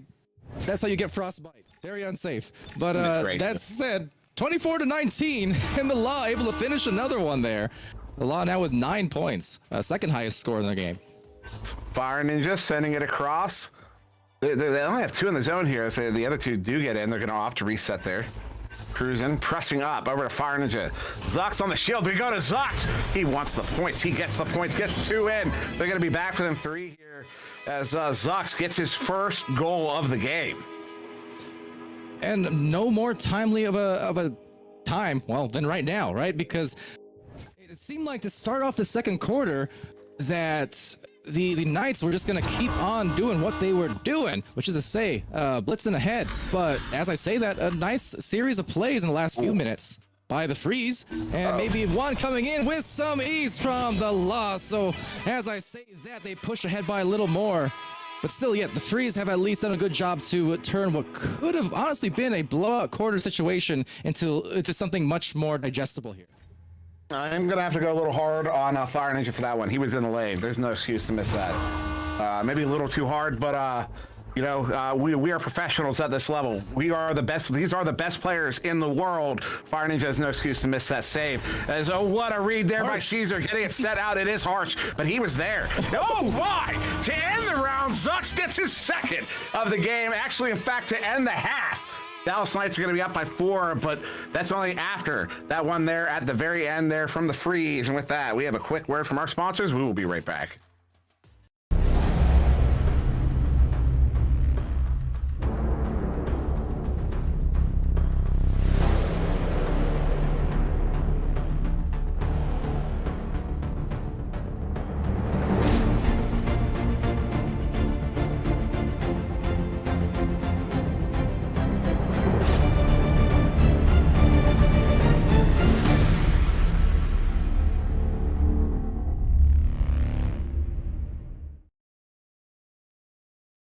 The NEPA Charity Cup, a LAN event you don't want to miss, will be March 18th through the 20th in St. Louis, Missouri.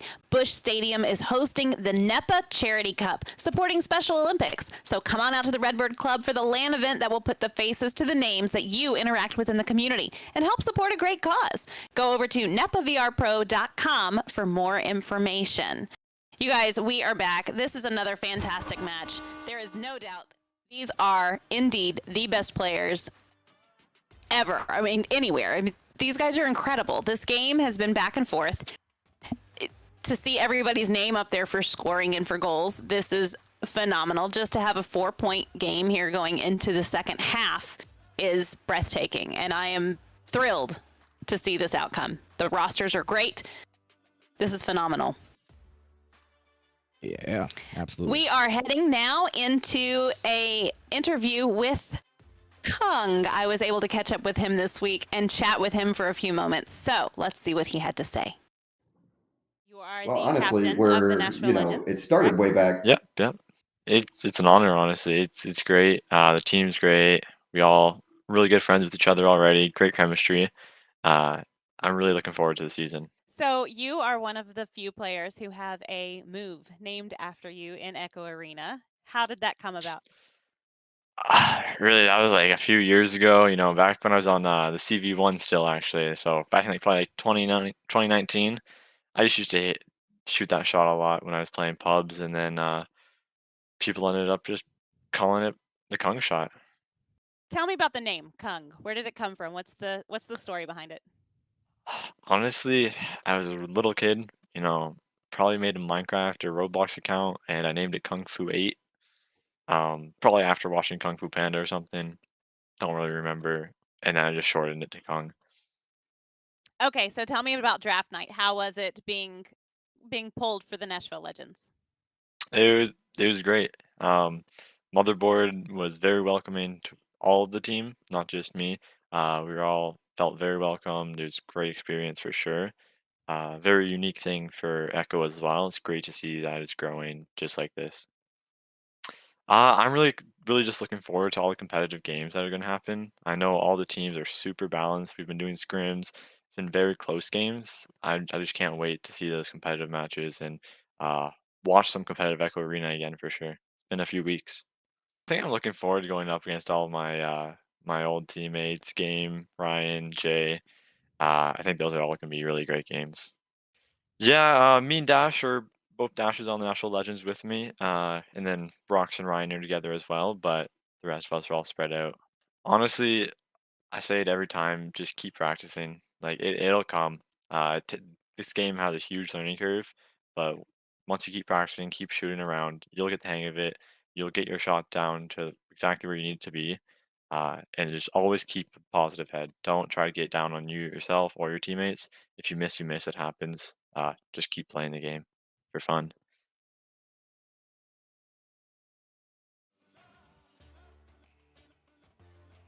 Pleasant to speak with, and I'm looking forward to seeing him play later in the week.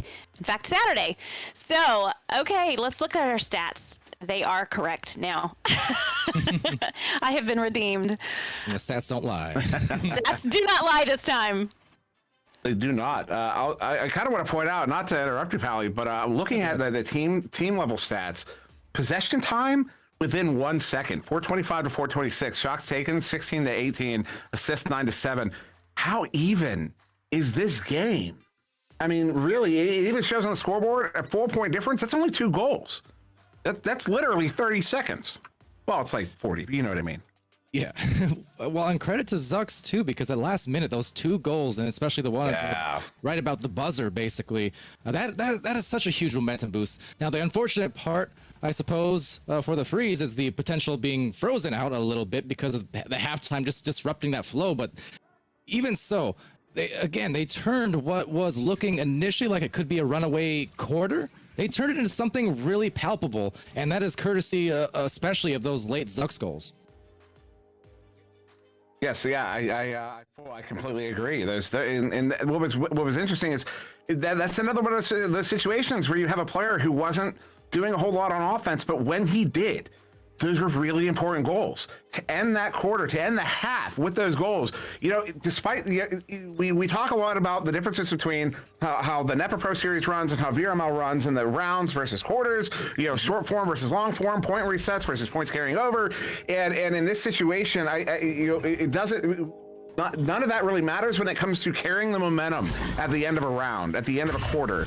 As carrying that momentum is so important. Although Mozzie with an opportunity goes beyond the goal to the law to stop. Ender, that's why they get this one sent out. They're going to chain after it. I see a whole bunch of bodies coming down. There's a leech. There's a blue body. Oh, the play there to scoop it out. But Cruising, not Occulizator, Cruising with this one on the near side is going to bring this one in, looking for an option. What a stop there. Let us come. Gets this one set back out to mid. They're going to chain after it again. Opportunity here. Monty on the ding off the post. What a start to this half.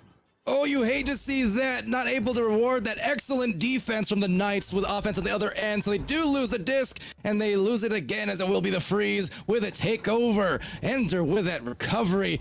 Oh, phenomenal action to start off. Absolutely. I take back everything I said. These guys are still well warmed up. Indeed, is Ender sending out one behind the goal to Fire Ninja, who will get it in for the 2. And that is a minute 7. Is that their first goal of this round? It is. That's going to put the Freeze up. Excuse me, not up, but they are back within 2 here. We are still in a very even game. Absolutely. And everyone, as we mentioned, just contributing to this effort here. 4 players, all 4 players with more than 1 goal on the side of the Freeze. I mean, Ender, Zucks, Fire, and Cruisin 7, 4, 9, and 5, respectively, on the points department. Everyone able to get their hands a little bit dirty here to get these scores. Caesar sending this one back across. Light us come juking around on the ceiling there. He's going to send that one over to the law. The law gets it in, gets the 1v1. Yeah, basically got the 1v1. I was looking at it from my angle. Looked like he was heavily covered, but in fact got that lane, gets that one in. It's going to push his team, the Dallas Knights, back up by 4 here. Still a lot of time left. Yeah, absolutely. And the Law now with the first goal of this quarter, the lead scorer across both teams thus far, 14 points, as well as 4 assists, which is also the lead assist. So we got to hand it to the Law, because not content with just the offense, also wants to get others involved. Wow. I don't know how they come away with that. That was a big mess up there, and they get the points. They get the points. The Law forces a turnover as he's moving through. His own teammates knock it out of his hand on that chain. They were just in transition, totally incidental. and then they somehow get it. There's a scoop. There was a scoop to get it back to the Law. The Law is somehow able to get it to Light as Calm off balance, and Light's able to get that one in on the 1v1. That was a phenomenal play there from the Dallas Knights. Off balance the whole way through. They still get the goal. I don't even, this is, when we talk about, that's why they're the best players in the world. Even when they're not doing, when things aren't going right, they're still getting points. Yeah, absolutely. And, when teams get in a nice flow also, it seems like the low percentage stuff, the unlikely, or the 50-50s even, it just turns into 80-20s maybe in favor of a team. So something to watch out here as Cruzen tries to take it in. They're looking to regain their flow, and that is the way to do it. Way to go, Cruzen to Ender. And there is that explosive pair from VRML now into NEPA Pro Series, showing some seriously nice play. See, Stream is wondering where did Ender come from? Because you kind of came out from outside the frame on the stream. But I'm telling you, I had full vision on everything going on there. I have no idea where Ender came from, and I could see him. See, yeah, I that was just a phenomenal play, phenomenal setup. Ender sneaking that one in. As Light as Calm handling this one on the ceiling there. Farside sending it to Caesar. Has one behind the goal. Goes to Mozzie. Stunt out. Nice read there by Zox. As that one's going to be picked up by Caesar. Oh, the jukes. And off of the post, Mozzie another opportunity, this time off of the head, and that was Cruzen's head, but Caesar will finally get that one in. Fourth, fifth, sixth time is the charm, and that's a 6-point lead to the Dallas Knights. And it is so tough to not get panicked in that situation, but you saw that everyone, minus one player, looked like 7 players just folding right into the goal, basically. Off of that loose disc, and that tends to happen sometimes to the best of them, and so does that. Oh no, but the shot is missed. So the punish isn't there, but they'll still have another chance, and placing it right in that top corner. It's the Law again, up to 16 points, just in his own right. 35 on the whole, though, as they will pull ahead a bit again. It is so important to capitalize on those moments. When the other team screws up like that, you have to score. It's not just because they gave you 3 points, although that's part of it. That's the reason you have no excuse. You have no excuse to not score in that situation because they gave you 3 points. It was shot there from Fire Ninja off of the post. But the reason you have to. So there's the no excuse, but also the reason you have to because it is demoralizing. It will absolutely destroy the head game of the other team. It will put them in a place where they lose their confidence, and the Law is going to get another one in. The Dallas Knights, for the first time in this game, have a 2-digit lead, up by 11. Yeah, absolutely. The Law with 19 of them, though, thus far, putting in about half of the points. Exactly, in fact, if math checks out. And the 5 assists to still lead the way. So the Law is really popping off here, but you're absolutely right, Dimwee. I think a lot of this, too, it just predicated off the very confident mentals of of the Knights right now, but also the kind of out of sorts rut that they find themselves in for the Freeze, just turning it over now left and right and not going their way. Oh, and everybody overshooting that one.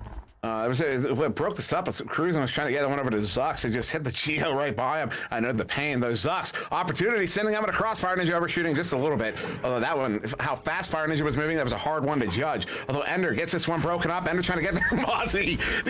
That was a lack of communication there on the Freeze. No way. Oh, that goes just wide. That would have been unbelievable. Mozzie gets it back, gets it in. That's 2 more points on the board and a 13-point lead to the Knights. Ooh. Man, the thing about this quarter, and the same applied to the first and the second quarter especially, I feel like the Freeze, despite all of this, despite this avalanche that they're experiencing right now, they are not too far gone yet to come back. But the problem is, as we get deeper into this game, they can't be affording to continue playing from behind like this, where they're always playing a little bit of catch-up, not as we finish out this quarter, and they needed that desperately to just close off and cauterize the wound so they can prepare for a much more successful finish, because otherwise it's going to be very tough in these last 9 minutes extending to the fourth quarter about to start. So first off, Flair? No, not GG. Second off, Sea Savages, great point. Dallas Knights have 40 points. I think they're referencing my 40 thing I said in the last game. So and now we get to test it. We'll get to test it, absolutely. And maybe battle tested is Mozzie. And Mozzie now up to, speaking of things I've said before, 15 points. Although still another quarter to expend yet. Wow. Seriously, Mozzie and the Law are both really popping off in this one. 15 and 19 points respectively. As we're gonna have 17 seconds on the board here in this third quarter. A 14-point lead to the Dallas Knights as Montreal Freeze looking to get one to end the quarter here. Oh, set up. They get it through. Fire Ninja goes wide. Maybe another second chance here. Fire Ninja. Oh, that one dings. You know the third one? If you follow the trend, the third one goes in. He went wide. He dinged, and then doesn't get the third opportunity here. Oh, there it is. Though it missed, but there it was. Oh man. Oh, that kills me. All right. With that said, we're going to go to a quick word from our sponsors. We'll be right back. He is the stuntman that saved the world. A man that brought the world together because of his love for Honda. One man with 4 wheels strapped to a parallel twin engine. The stuntman that saved the world. Get your favorite Honda motorcycles, ATVs, and side-by-sides today at Holzhauer Pro Motorsports in Nashville, Illinois. Friday nights at 10:30 Eastern, head over to nepavrpro.com/late night for Late Night with Ivan Thrive. You never know what or who you might see when Ivan sits down with your favorite Echo Arena players and teams. Head over to nepavrpro.com/late night Friday nights at 10:30 p.m. Eastern to catch Late Night with Ivan Thrive. And we are coming back in for this fourth and final quarter of this match between the Dallas Knights and the Montreal Freeze. We're taking a look at the stats here right before they begin. And Sir Dimwee, Palador, where are we going here? There's still plenty of time. We've got people in chat talking about the game's over and good games. No, we know that's a no-no. Lots of playtime left. So let's go. Absolutely. We're going. 8 minutes to spare here, and this is going to be gut check time. Certainly, as there it is. They needed that save as well, so starting it off with a good defensive play, that can spark a nice scoring run on the opposite end. So we'll see if this can turn into some good news as we go into the latter parts of this game. Send in here. Oh, uncontested. Ender will place that one in for the 2 to tie his teammate Fire Ninja for 11 points on the game. And Ender, considering his reputation, his history, the law with 19, Mozzie with 15, I would expect Ender to be right up there with him. He's a little bit behind, so I expect Ender to pop off a little bit in this fourth quarter. I probably just cursed it as a law. Sending this one up is going to be, what a send up there to Mozzie. Mozzie across to Caesar. Caesar has a 1v1 against the goalie right now. Now that Chang comes in, he's looking for one cutting. Goal is open. Oh my goodness, you can't do that. I can see what happened. Mozzie was coming in, he was cutting. Goalie challenges a cut. It's a bad read. It leaves the goal wide open. That is unfortunate there. That's going to put the Dallas Knights up by 14.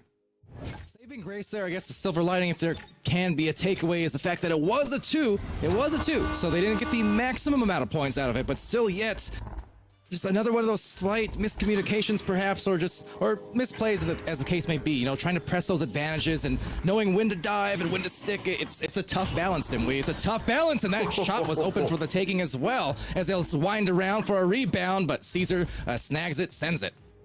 Yeah, it's at this point of the game. You can't be missing those generally. But when you're down by 14 points, you've still got a whole, you're in the fourth quarter. You got to be hitting those. You have to be punishing. Your teammate just stunned out their defensive stack. They left the goal wide open for you. Oh, nice play there. Nice read. Ender gets that one sent away. They've got 2 stacks looking to get away. They get 1 stack away. Oh, overshooting there. That was Ender and Fire Ninja. No surprise they're that quick as Caesar picks that one up, sends it out. That one's going to be into the bubble. And the Chain once again overshooting, but this time Cruising will recover that one there. Less than 6 minutes to go here in the fourth quarter as Cruising walks this one up on the near side, sending it up. Does get it cleared out and through. Into the hands of Ender. Long shot. Oh, off the post. Recovery there. Zucks gets it for the 2. And that'll bring the Montreal Freeze back within 12, but they got to score a lot quicker if they want to come back. Yeah, this is going to what I was bringing up towards the end of the third round, where nice job to stick with it and get the score, but they cannot afford to be trading goals, especially with 5.5 left. So they did the right thing there in getting that score, but now it needs to be some defense and some more punishes. No more goal trading from this juncture on, or else that could spell doom for them. Yeah, they will very quickly run out of time because you also got to remember that every time that you need another goal, that's 20 seconds. You have to wait for a full reset after you score. So that takes even more time off the clock than just a goal. Oh, the setup there. Mozzie over to Caesar. Caesar's going to plant that one. I don't know why Mozzie doesn't get the credit for it. Must have been off of somebody. I think it was a kind of in and out and in and out. So that's why no assist there. But that's going to push his team back up by 14. And you said it, Palador, they can't be trading goals like this. The Montreal Freeze, if they want to get this comeback with 4.5 to go, down by 14 points, they have to start scoring, and they have to prevent the Dallas Knights from getting anything in for the rest of the game here. Yeah, absolutely, because it's almost deceptive in the fourth quarter especially. It's not the same as the end of the first, second, and third, where 4 minutes is 4 minutes. Not really the case, because you could expect, as a nice little move there, snazzy from the law, you can expect as we get into the final few minutes, if a team has a solid lead, there's going to be a point where, unlike the prior rounds, they're going to be content ending the game kind of slow and steady, dragging out the clock a little bit. That is, clock management is such a big part of sports and Echo as much as anything else. It absolutely is. I mean, it's absolutely vital. You got to be aware of when the point of no return is a no look ender.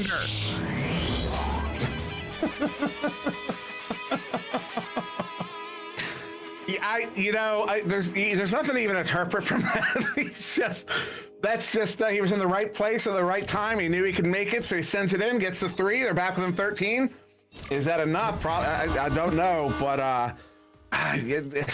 that's one of the shots you take when you're very ahead or very behind. I still feel like 3.5 minutes, they're within reach. I mean, look, another 3 here, for instance, would make this a very interesting game. But that said, another score here will just make it a very tough comeback. Yeah. Mozzie's going to get it done. And Mozzie absolutely lighting it up tonight. Minimum of 5 goals required here. That's a point of no return of 120. So they have a minute 40. They have a minute 40, actually less than a minute 40, minute 35 to score 5 threes. If you hit 2s, you have even less time than that. So Montreal Freeze handling this one, Ender with it. Sends that one out. They've got 3 deep here. It is going to immediately turn over. They were going for, I don't know, you can't go for those deep passes against a B-Love defense. You just can't do it. They run the double chain. They're going to be running a double chain. That's his strength. That's what he brings to the team. Zuxo is going to get that one in for the 2. Brings him back within 13. But 2.5 on the clock. I just don't know if there's enough time left.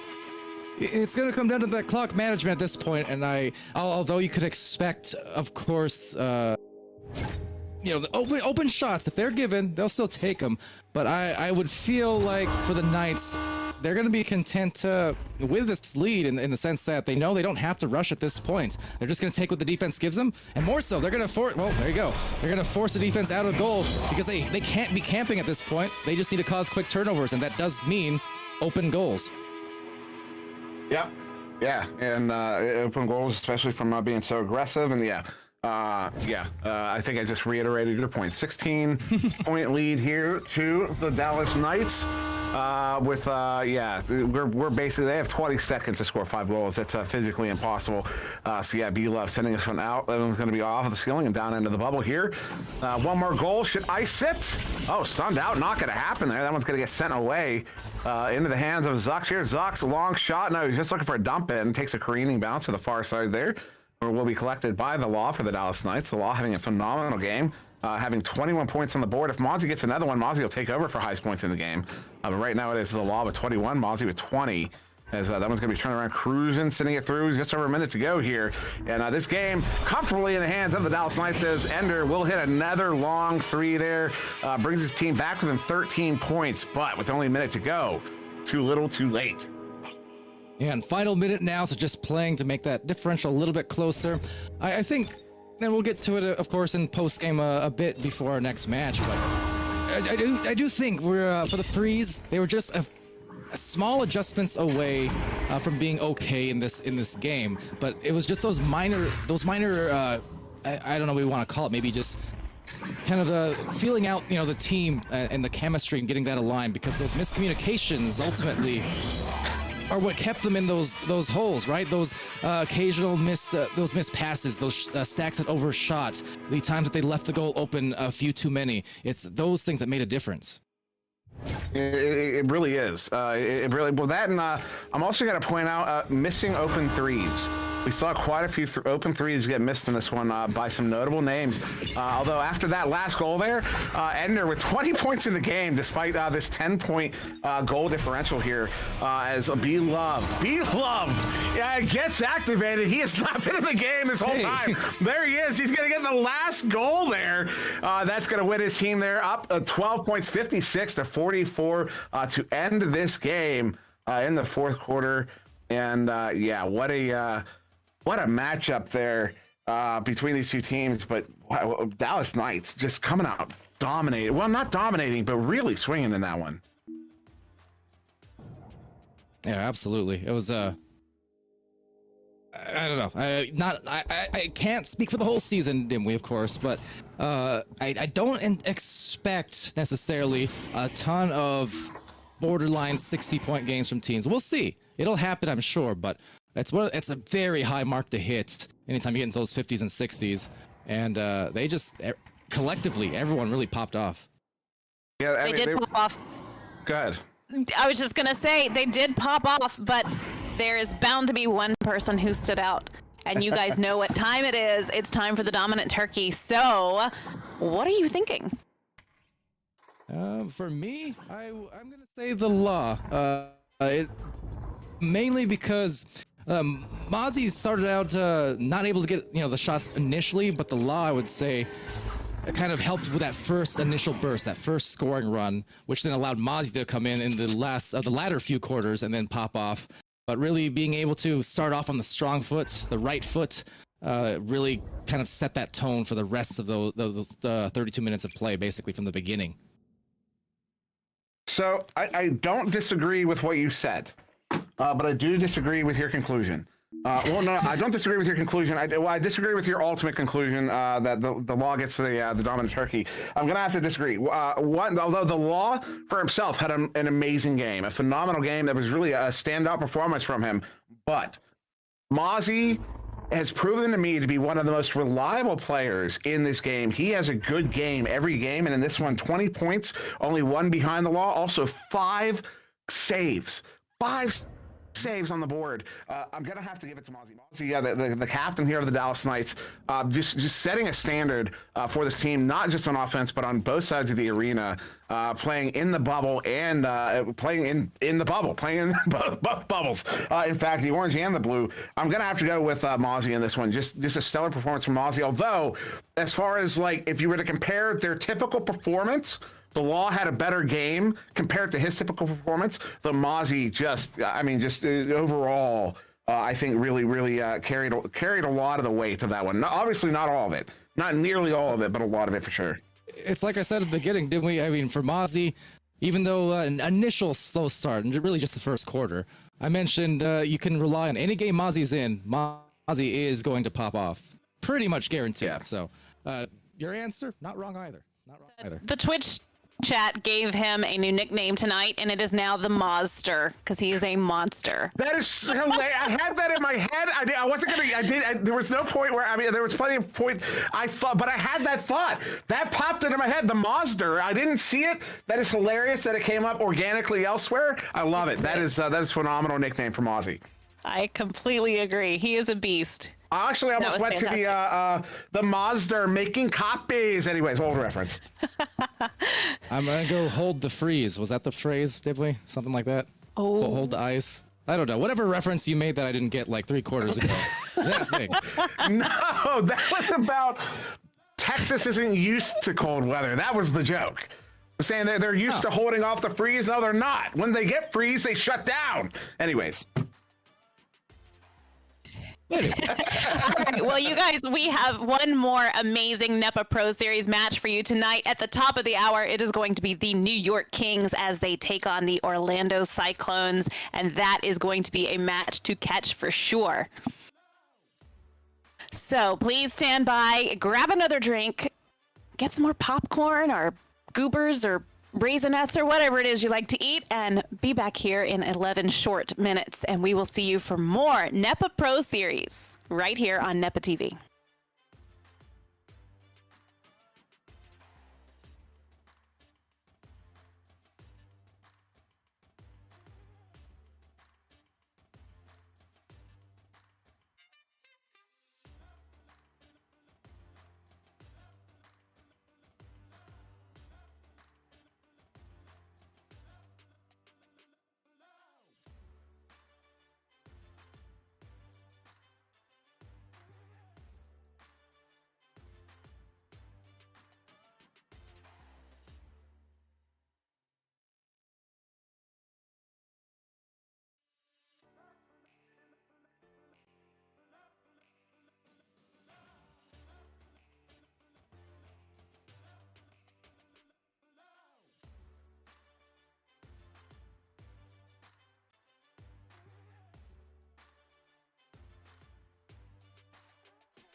And welcome back. This game is going to be incredible. New York Kings, as they're going up against the Orlando Cyclones.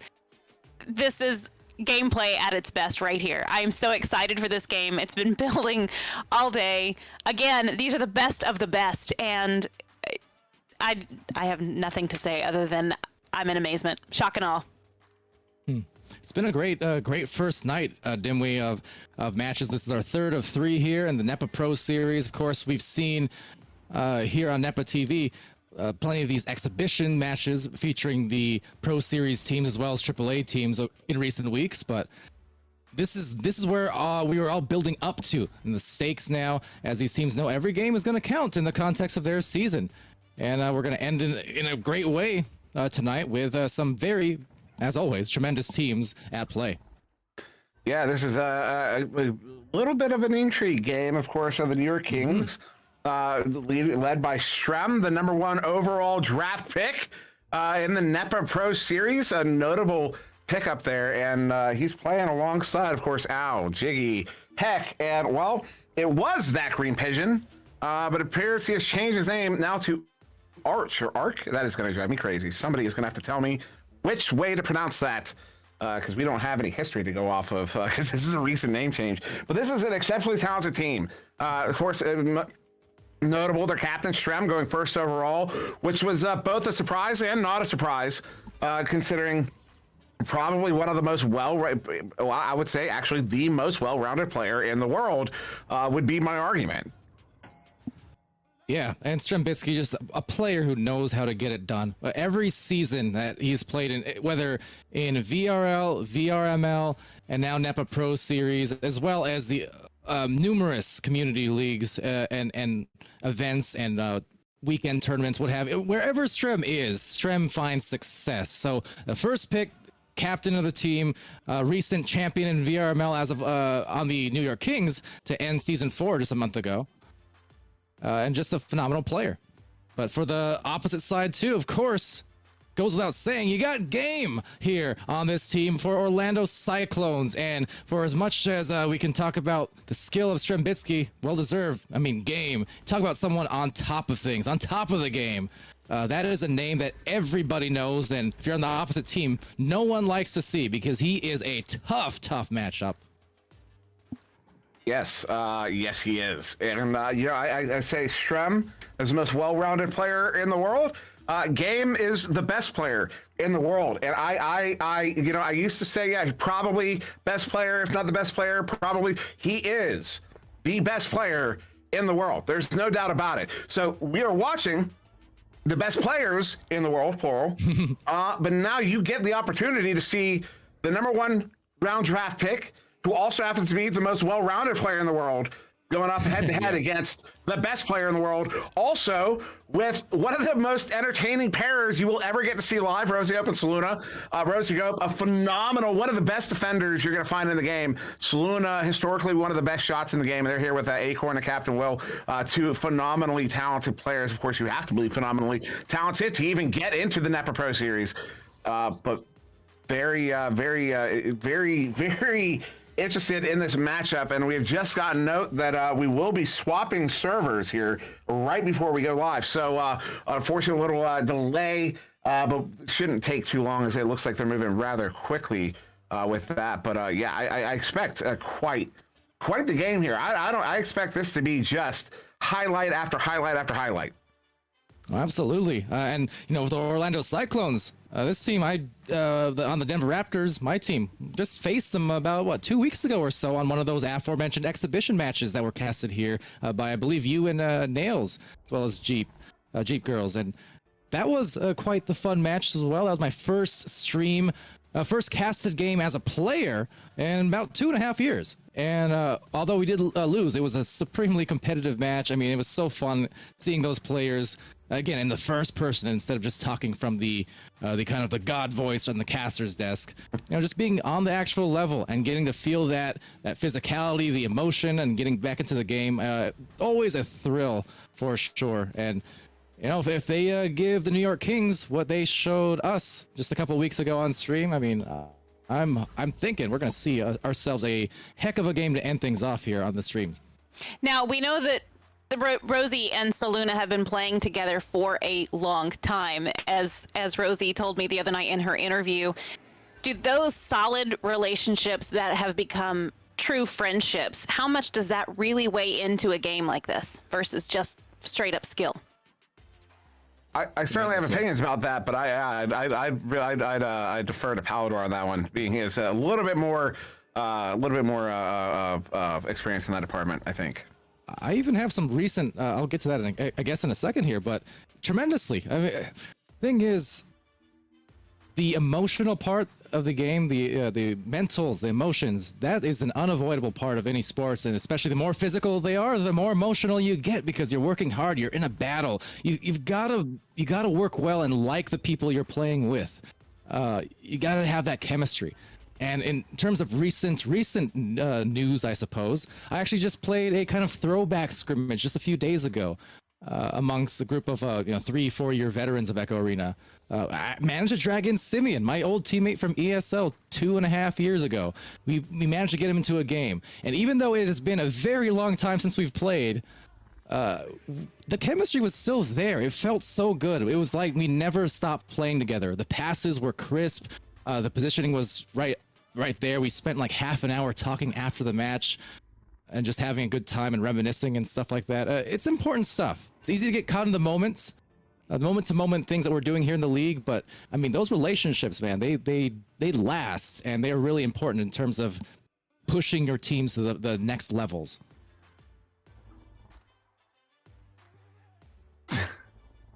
We're getting breaking news, didn't we? I will let you express this to the stream.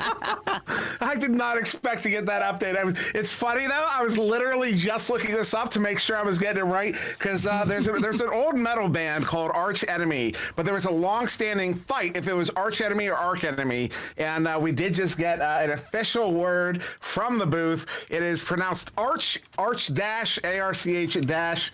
And someone in chat not too long ago asked, did he say Arch? And yes, he did. He is that green pigeon playing under a new alias here in this matchup. So we appreciate that. That was the last thing I expected to hear from Defocus there. I'm gonna be honest. That really caught me off guard. The dash is an important part of it. There are many talented dashes at the high level. There's a lot of talk in chat about Arch taking that. I have no idea, guys. I don't know. We don't have access to the whole Echo Arena player name database, and of course, you know what I mean. We're certainly not the captains or owners of these teams. So okay, I'm pretty sure. As I understand it, that is that green pigeon, unless someone is going to tell me that somebody knew that we were not informed of. I wanted to name myself Palador Dash, but it was taken, so I had to settle for just Palador. You know, I was gonna before I became Sir Dimwee, I was gonna be Sir Dimwee Dash. I was gonna replace the T that was never in my name. I said I just took it out, but of course it was never there, so there's nothing to take out. Okay, Right. so Phantom just updated and said AAA captains are the subs for the pro teams, and that is not green. Okay, so that is in There's your fact answer. a substitute here, Arch. So Arch is in the game for that green pigeon. Thank you for the update there. That is information that would be good to know before before we're live. But knowing it now, that's phenomenal. Thank you, Phenom, for letting us know. Of course, we're all still kind of figuring things out as we go. Not figuring things out, of course. There's a very solid foundation underneath us, but there's certain things. There's an avenue for information like that. The kind of thing that works up with iteration and time. And as Phenom says, very new update just got added like yesterday. Phenom, that was yesterday. We're in today, man. Come on. Speak for yourself. I'm in tomorrow.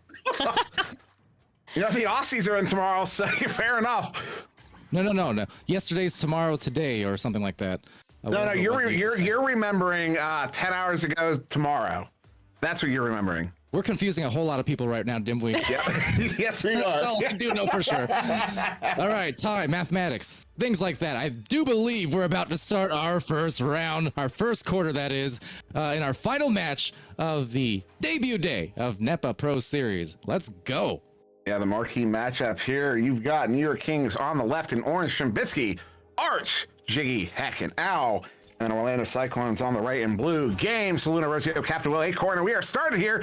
Game gets that first touch and immediately stunned up by Strem. Al is going to get that one picked up. Looking to send it through mid. Does bounce that one off the ceiling. Gets this one dumped all the way down. They have an orange chain in the area, but the blue, no, doesn't get there first. A scoop there from Jiggy. Sends that one incidentally out of the bubble, but it will be collected there on the far side. And a reset back to the back lane there to Strembitsky, who's looking to send this one back across. Now maybe a send in. You've got one high left, one low right. Option low right. Sends in the shot off the inside of the post. Bounces out of the bubble. A scoop there from Arch. Will keep it in play. And a shot there, but a save by Saluna. Wow. Gets that one set away.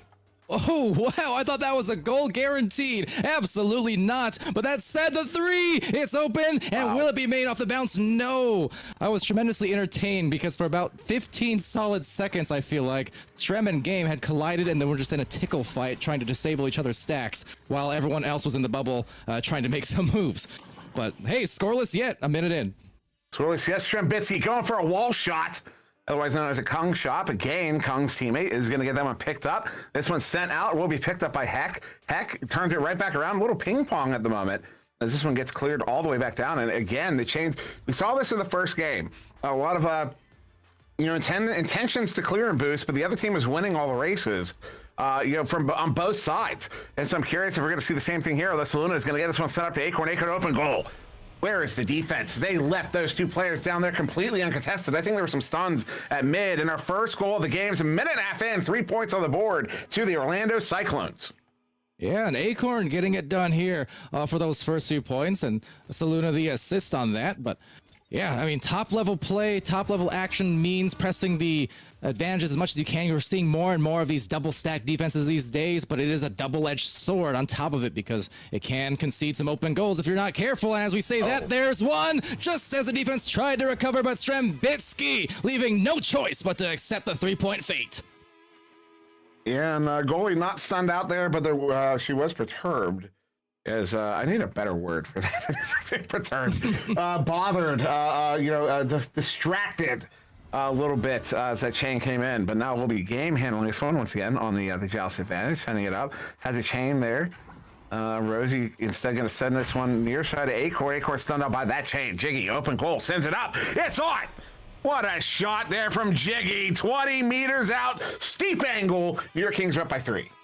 Oh, the jigsaw, but it ain't no puzzle. If you don't know Jiggy, that's what he does. Jiggy will hit it from any kind of angle, famed for a lot of that offensive firepower, and especially once it gets into the bubble, even has a kind of a shot of his own, scooping it up in a hook style, but just a tremendous talent is Jiggy, and that is nothing but threes so far to start this round, start this quarter.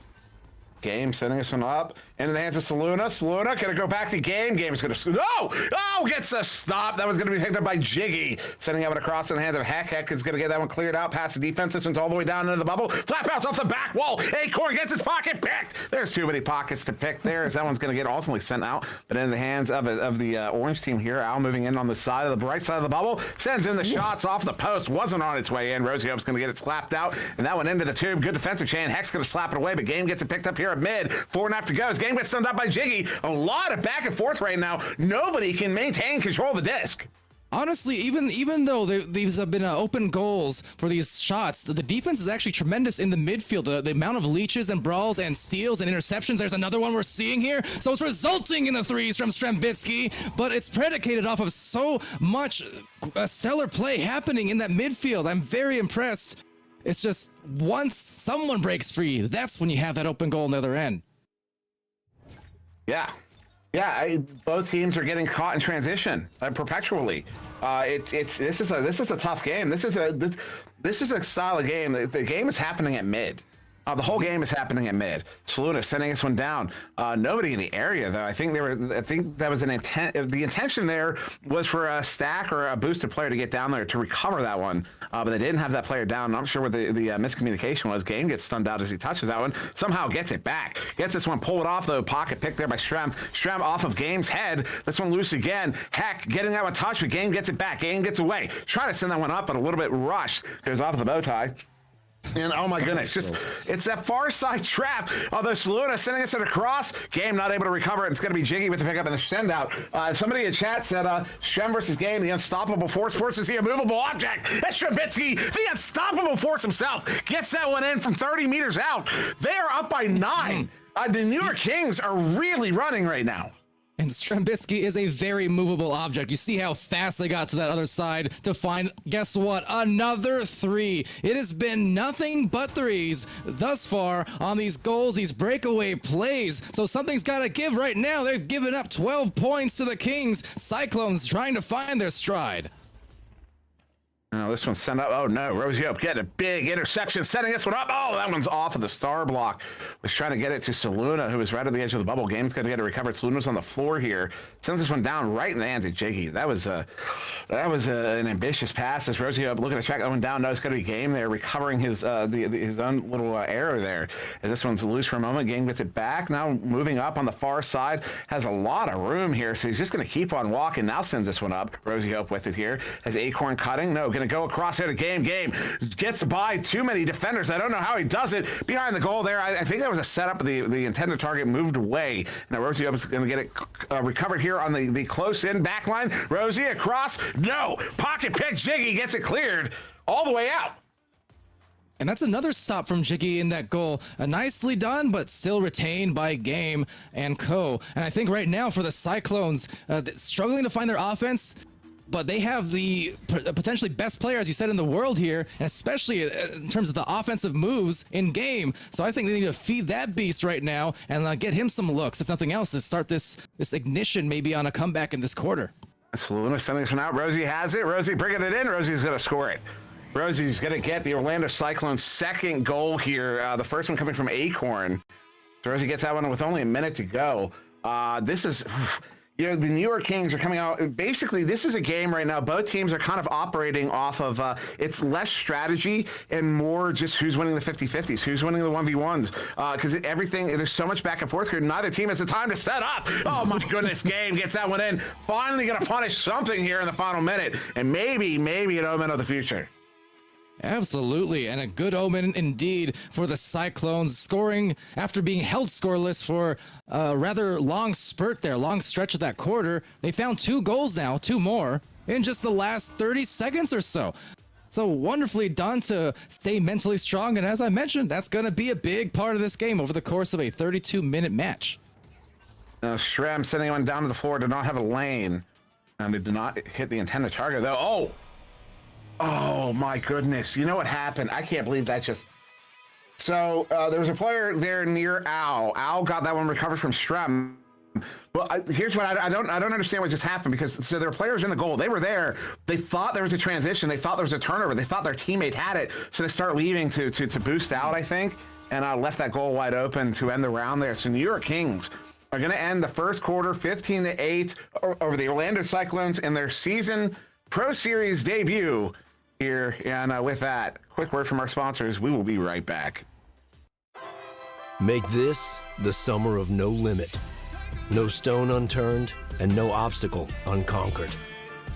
The summer of sand on the floorboard and mud on the tires.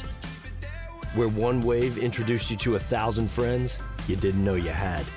And one spirit of adventure took you places you hadn't dreamed existed. Make this the summer you discovered there's only one. Make this the summer of Jeep. Make this the summer event.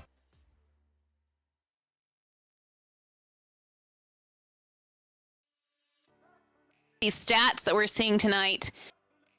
Oh, what a match so far. I think the New York Kings are really pulling it out. But I have a feeling that the Cyclones are going to mix it up, and I think they're going to come back in the second quarter here. What do you guys think? We saw a lot of people in the Twitch chat there before the game even started saying they think that Strem is going to pop off, Strembitsky here, and well, certainly the 9 points tells that story. 2 assists, 1 save, 2 steals, and 20 stuns. Every category is already filled by this guy. I was going to say, in only one quarter, he has no eggs in the basket. Most players can't do that in a full three set series. I mean, number one pick. Most well-rounded player in the game. It plays out there. Oh, nice stop there. Al's going to get that red sent to the near side, but Game with a recovery here. Game has to get this one sent over to Rosie. Rosie was not in the area. That one's a little bit off, and this one's going to be picked up by Heck, who turns that one around, but right back in the hands of Game here. Game doing some jukes, gets someone across. Oh, the scoop there, trying to get it to Rosie, not able to recover on it though. Saluna gets this one picked up. Saluna sending this one. Finally, they get it past to Rosie. Rosie off the ceiling to Game. Game, oh, that's 3. The goal is actually open. It's like 3 defenders there on top of Game. They know how dangerous he is, as this one's going to get cleared out, and Game gets there first once again. I believe Game is stacking with Saluna as well, which is they're very quick together. It's a really interesting pairing as they both just notable shots as Rosie sends this one across. Oh, the bounce, not favorable. Keeps it loose. A good stack there is going to get it picked up and sent back to mid there by Shrem.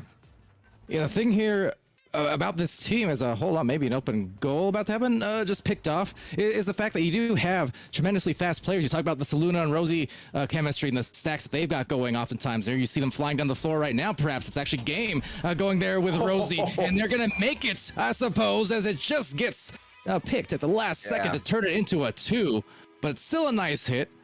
And just to finish the thought, too, you got Acorn in there, of course, played a long time on Anomaly, and that they're already known as one of the fastest stacks in the world. So you got a lot of speed potential on this Cyclone squad. Speed. Heck got that. Not only did he get the grab on that goal there, he scooped it. But he was moving so fast that he wasn't able to scoop it. Oh my goodness! Shot there off the post, gonna get slapped out of the bubble by Rosie Hope. Rosie Hope has been exceptionally strong on defense. In fact, she has 5 saves so far. As Game is going to get that one in off of Rosie's clear. Phenomenal. Oh, goodness. That was beautiful. And Game with 5 points on the board as well. It's not going to be held down to single digits for long. I said it last game about Mozzie, right? Well, you can apply that to players like Game, likely to end up with 20 points on any given quarter, much less an entire match. So something to watch out for, because they have made a nice comeback, and now the disc back as it goes back, and they will push it to a tie. Yeah, just like that. Has there been a goal here? Have the New York Kings scored at all in this round? I'm not sure. Have they scored? No, I'm being told no. New York Kings are currently scoreless in round 2, in the second, in quarter 2, in the second quarter. The Shrem is sending this one down there to the valley, sending that one out in the hands. Oh, trying to get it to Jiggy there, and it will turn over. Acorn with the pickup, turning that one around. It will be all the way down and in. Collected here by Strem. Strem turning it right back around, but in the hands of Game there with Acorn right behind him. Game doesn't have any options in front. They held on for a little bit too long a second. Somehow they lose a handle. I believe it was off of a head. Now Acorn gets it. Goal is open. Sent over to Saluna, who gets it in. Wow. Saluna's going to hit that one for the 2. That is, in fact, her first goal of the game here, and puts her team up into the first lead of the game, 17-15. That was so good from Acorn on that find. I mean, I can only assume that the communication was just on point, but the grab and then the ability to turn it into an immediate assist to punish an open goal. The window was tight, but they found that pass so quickly that it enabled a shot from Saluna, who painted it in that corner with excellence. They're going to try again, but just miss, unfortunately. But nonetheless, the scoring run just may continue yet as Game overtakes and takes it up by 4 now. What a run we're seeing by the Cyclones, Dimwee. Yeah, what was the score at the end of the first quarter? I should write this stuff down. New habits. 15-8. 11 unanswered points here. 11 unanswered points. That's like, was that 4 goals? 4 goals? 3 or 4 goals? Unbelievable here from the Orlando Cyclones in the second quarter. They are just punishing. They are punishing. This is revenge for the first quarter. Strem not able to track it down. Game open goal does not miss. 7-point lead. These are one of the situations where, and forgive me for not knowing my own rules as well. This is when I would say timeout if it was available. This is a tremendous run. It just, they're looking unstoppable. This is an entirely different dynamic we're seeing, where it was almost relentless from the Kings to start off, but now they can't even get it to this side of the floor very often. No, they absolutely, yeah. This has been just the second quarter has been all Cyclones. 14 points unanswered so far as Jiggy sending this one across near side. Nobody's there. So Luna's going to get there first and slap that one, trying to get it out through that 2. Game not able to recover, though. A couple stuns. He ultimately does. Game sending us one out. Is that going to be... I was literally about to quit my job. I was about to quit. I was about to walk out the door. What a stop! Ooh. Oh, my goodness. As Rosie Hope gets this recovered, going to reset to Acorn here on the back line. Hey, Ow never quits. Not there, not in the goal. Just denying another attempt and a good steal by Strem. So Strem trying to be the calming force, and there was definitely a force of nature in that first quarter. That's going to take a bunch of bounces as it nearly goes into the backboard. Rebounded by Ow. Ow the quick spin. Ow the quick move, but the rebound from Game. And now another one abound from Jiggy and Co. But they are struggling to find the disc control. Strembitsky doing just that now. Will opt for a reset. This is smart because they know the time doesn't matter at this point. They just need to score, and with some calmness if they can. The cuts, the finish, no. Rosie, but the second one, no hope. It's up top, and they finally drop a goal after how many minutes, Dimwee? I got to be honest. Yeah, that's a beautiful goal from Heck. I will be honest about that. A beautiful goal from Heck. But I'm gonna be real. I think Rosie Hope is one of the most underrated defensive players in the game. She has been absolutely unreal here. And it's just, I've seen this from her a million times before, and I always act surprised. But I think it's because you don't hear a lot about Rosie Hope as far as play style. You just don't. And it's games like these that remind us, there's so many players in this game that are so good that these are all the best players in the world. Of course, you know what I mean? It goes back to the rush thing. Oh, nice setup there. Game to Saluna, and they are up by 7. And just to finish your thought there as well, I mean, you need to look no further than the fact that wherever Rosie is, always one of the master, top teams. For that matter, you go back to the Contenders Series land back in June. She absolutely popped off like I've seen few people do inside the goal at that LAN event. And defensively, like save after save after save was just stifling. It was one of the more impressive LAN performances I've seen firsthand. I mean, absolutely. As this one gets all the way in. Game there. Oh, is going to get a pocket pick by Strem. Strem will send that one out, but in the hands of Ow. Open goal shot. Hits the nugget. Makes its way to the near side. Still a 7-point lead here to the Cyclones. A reset there. I think that was a setup. It's going to have to get recovered there by Rosie, who slaps that one out, gets it right to Saluna. Saluna is going to dump this one in. They have a chain out, looking for the last goal of the round here. Rosie tried to take that shot, was looking for the anchor, but Heck's going to get it stopped up. This one loose again. Rosie gets it recovered. Rosie just going to go for the reset here. 10 seconds. They don't need a goal, but they could certainly use a goal. You always want goals. Goals. Game.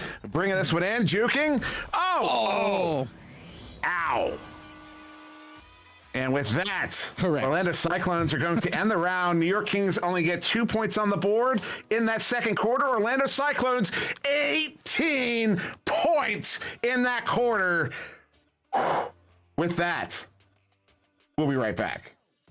A lot of hard work goes into keeping things simple. We do the heavy lifting because when you're out there, you want everything to simply work. We build our machines tough to outmuscle the outdoors and keep the adventure going. Introducing the new Kawasaki Teryx KRX 1000 ES side-by-side. Your world, your adventure.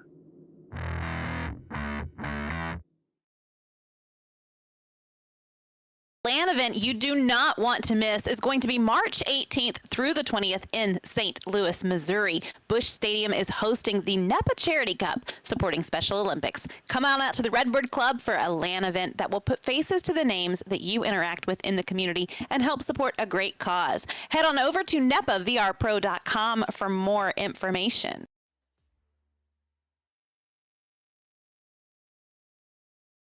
You guys, I had a chance this week to catch up to Gilligan, and he's a very popular and has been playing a long time gamer, and these are the things he had to say. So let's take a listen.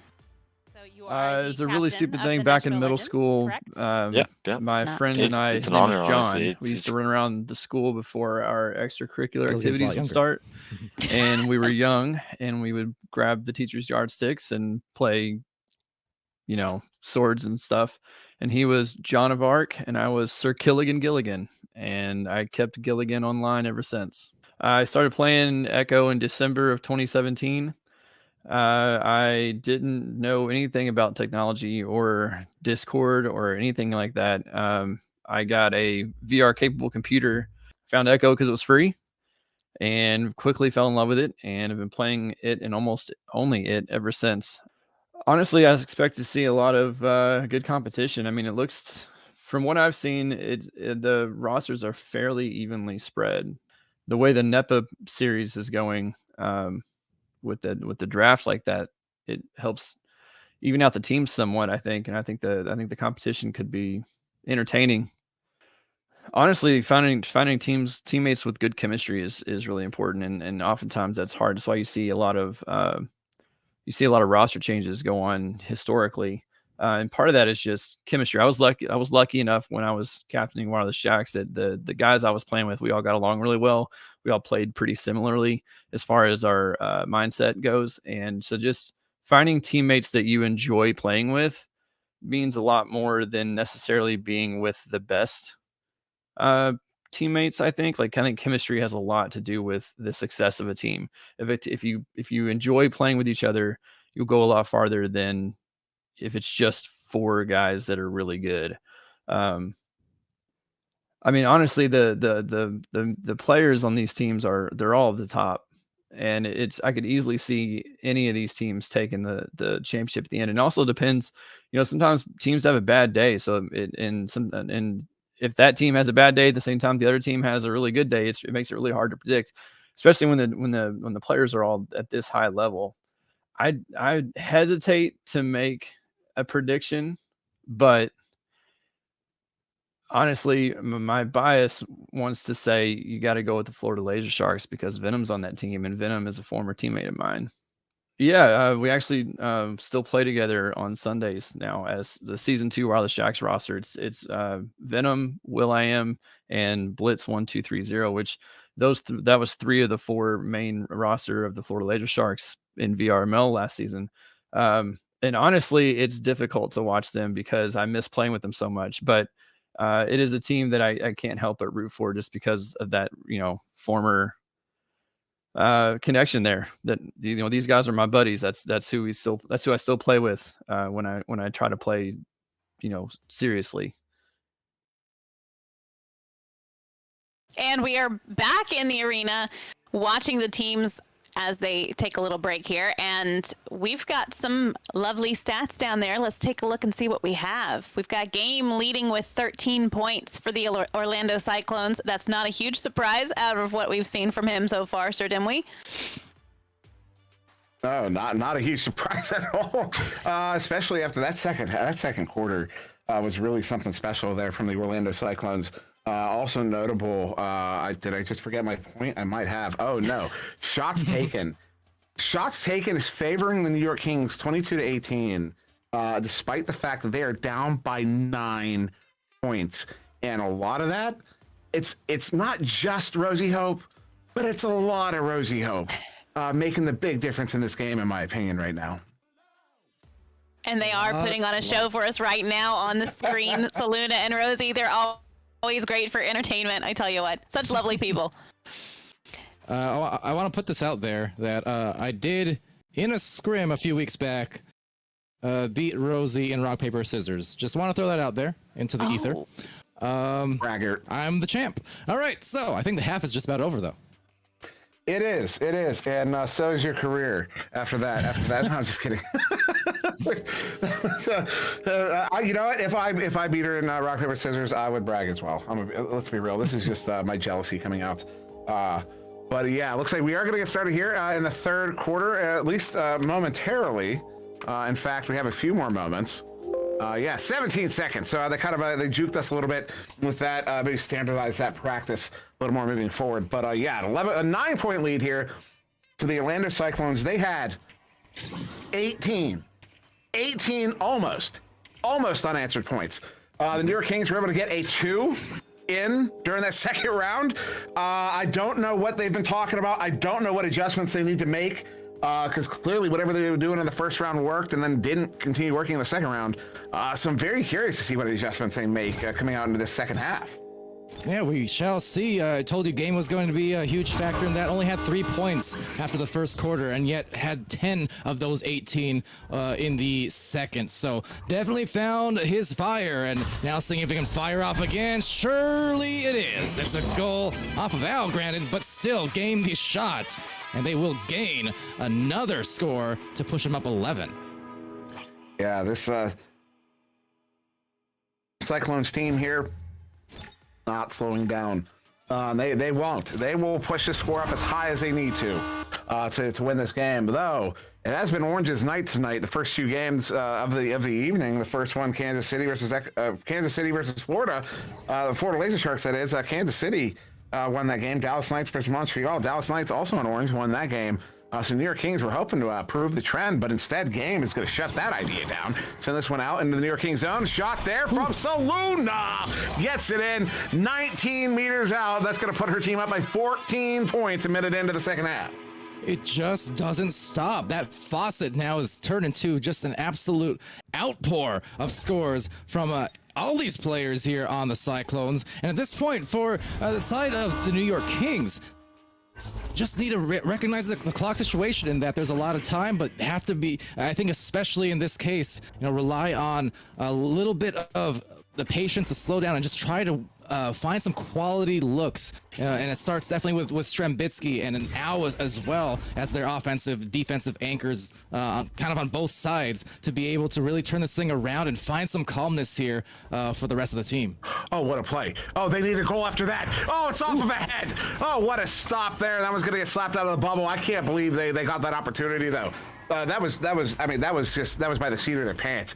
Game over to Saluna. Saluna getting stunned out there. Strem sending that one away. That one is all the way down. It's going to be flat bounce off the back wall. That's dangerous. Nothing but orange bodies in the bubble. They are going to get the first goal of the third quarter of the second half here. Just a few minutes in, just over 2 minutes in. And they push back within 12, but still down by 12 are the Kings. There you go. Like I said, for Strembitsky, really need to see him get going again. And for the whole team in general, right? They were held scoreless for so long in the second quarter, but now opening up the third quarter, only a couple minutes expended, and now they've got the shot already. Strem had those 9 points in the first, so want to see more of that for sure from him. Saluna over to Acorn. Acorn loses handle. Game gets it. Game still gets that pass off. I don't know how he got it off, but he did. Saluna there, far side. That's a juke away from them. Oh no, an opportunity here over to Game. Rosie up the Game, and Game will get that one in for another 2. That's going to push the team back up by 14. And this we were talking about this in the last game between the Dallas Knights and the Montreal Freeze.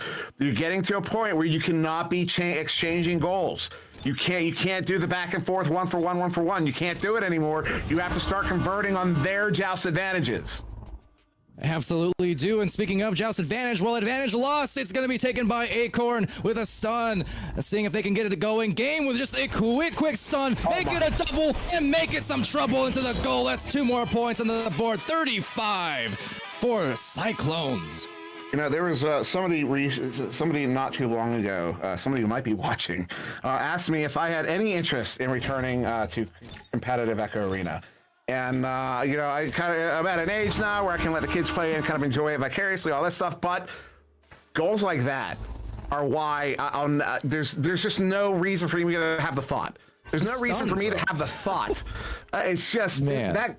I just, there's just, I'll as much time as I could put in, as competitive as I could get, I would never be that good, ever. It would not happen. I don't have it in me. Maybe I'm too old, although Speedy V constantly proves me wrong on that claim. Game is going to juke around here. Bring that one in. Oh, pocket pick by Jiggy. Shout out Speedy V. That said, come on, Divwy. The water's fine over here in the competitive scene. Trust me. That said, it's Al and over to Strem. Oh, no! And a miss! Oh, and the goal is going to be denied. So that is a missed opportunity and a missed cue. That will be Game taking it over, but now it's stun again. My goodness, just cannot let off those pedals. Yeah, no, that one's gonna be no one's gonna have to remind Strem about that, what just happened there. Knowing Strem, he's not gonna forget about it for a long time. I feel bad for him. As Game over to Rosie up, I dinged one from a few feet out, and that game didn't even matter, and I still remember it. As Rosie over to Game over at the Star is gonna send this one in, edge of the bubble. Oh, too many bodies. Look at that. It's just clogged. It's just, you know what's interesting? I say it's clogged, but it's not clogged like a drain, because when a drain clogs, nothing gets through. But that's not, we don't, Echo Arena does not take place in reality. It takes place in virtual reality. There you go. I wasn't even trying. Oh, I'm going to stop.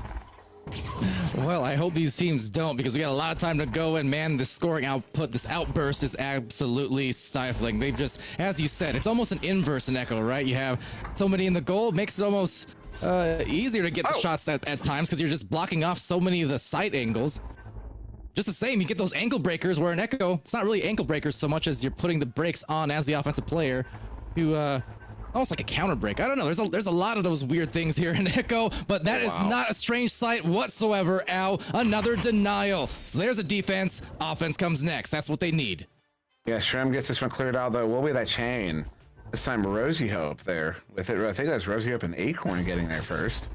No, it's Rosie Hope and Saluna, in fact. Saluna currently in the goal. Heck bringing this one in. Gonna get sent out. Shrembitsky. It goes the wrong direction. This one to the far side wall. I don't know what happened. I have no idea what happened there. I almost want to say, I think it kind of got caught between deciding whether to shoot or to pass. There was a little bit of a brief hesitation move in there, and then kind of decided split second, okay, no, I'm gonna shoot. And then when he shot, hooked it a little bit because of that, I think. Ooh, that was a shot there. Heck took out the goalie thinking Strem's shot was on the way in, but Heck didn't actually have a read on it. So it ends up loose. Jiggy, though, going to get this one recovered in his own zone, the New York Kings zone, that is. Sends this one out. It's going to make its way all the way down in the Cyclones bubble here. Will be Cyclones player getting there first. That is Game. Game getting away from Strem. And now turning this one around. They have a chain out. He does get it cleared out. The chain's going to get down there cleanly, and there's too many stuns in the backfield. Nobody had a chance there. Both, that was one of the best. Watch the mini-map on this replay. Watch the mini-map on the replay.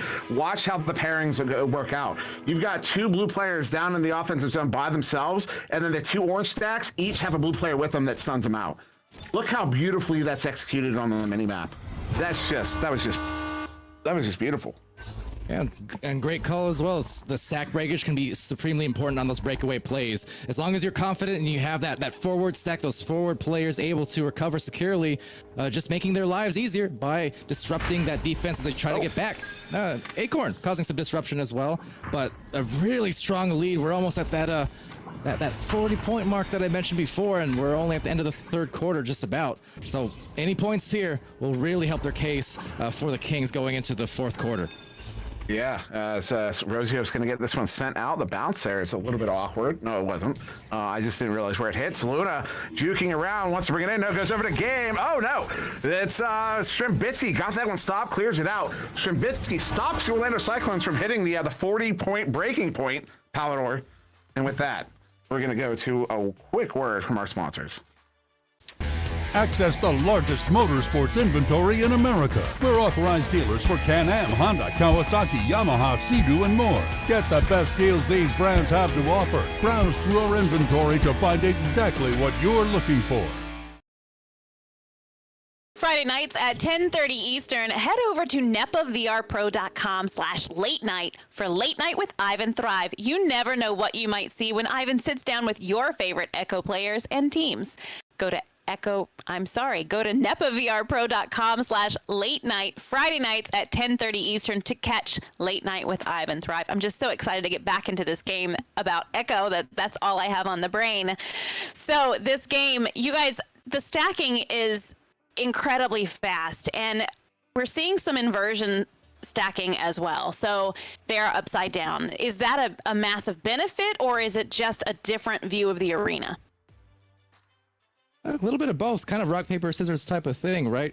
Changing your angles up on the floor can indeed give you better shot angles, and just as well, some of the best offensive players in the game know how to kind of play that balance of, grabbing the disc and inverting themselves dynamically as in the middle of a match. Because if you think about it, you place an offensive player, an inverted offensive player onto a ceiling, suddenly the ceiling becomes the floor. Now, if the defender doesn't match that, it's a lot more difficult trying to crank your head around and reach up above you than it is to be looking down or level. So there is certainly some advantages and points to that. That was actually how I answered the question myself. What a setup there to Acorn from Saluna. Acorn getting the one-timer behind the goal on the backboard. That's going to be your first goal here of the fourth quarter, which does put the Cyclones over that 40-point mark there, Palador. So we get to test it once again as they are up by 22 points. But just to finalize that thought, that's how I tested it myself as a defender. I just forgot the point. Oh, my goodness. The train just left the building. Palador, help me. We'll see the train getting out of the building now, and no brakes on this one. Jiggy will find the goal. They're bringing it back within 20. It's 7 minutes to make a mighty big scoring run, whatever the case is. That is a great sign to start off the first minute, at least. I just remembered this. I have to finish the thought. I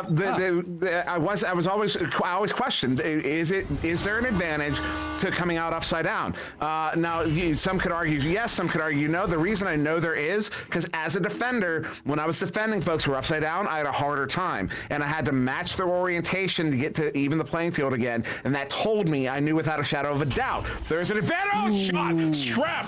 That would have been.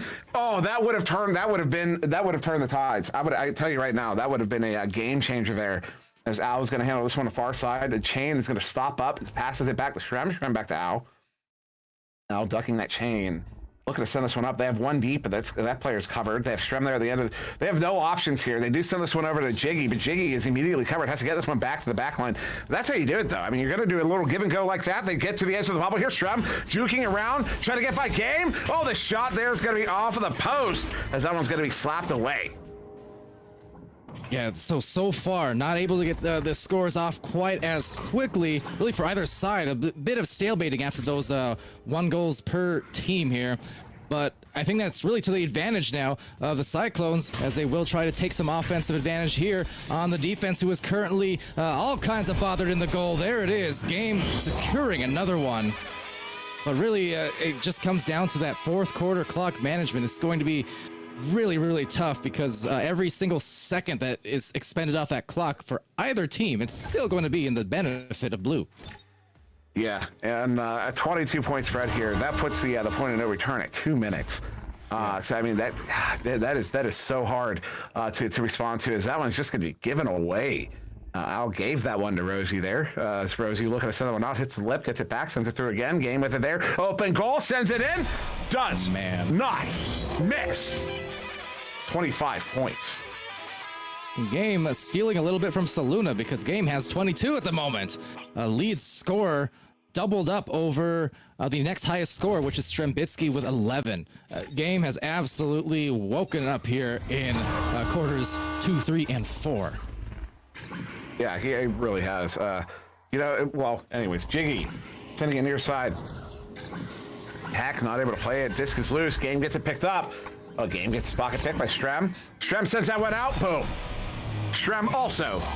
Well, he doesn't miss that one. 22-point spread, though, still in favor of the Cyclones.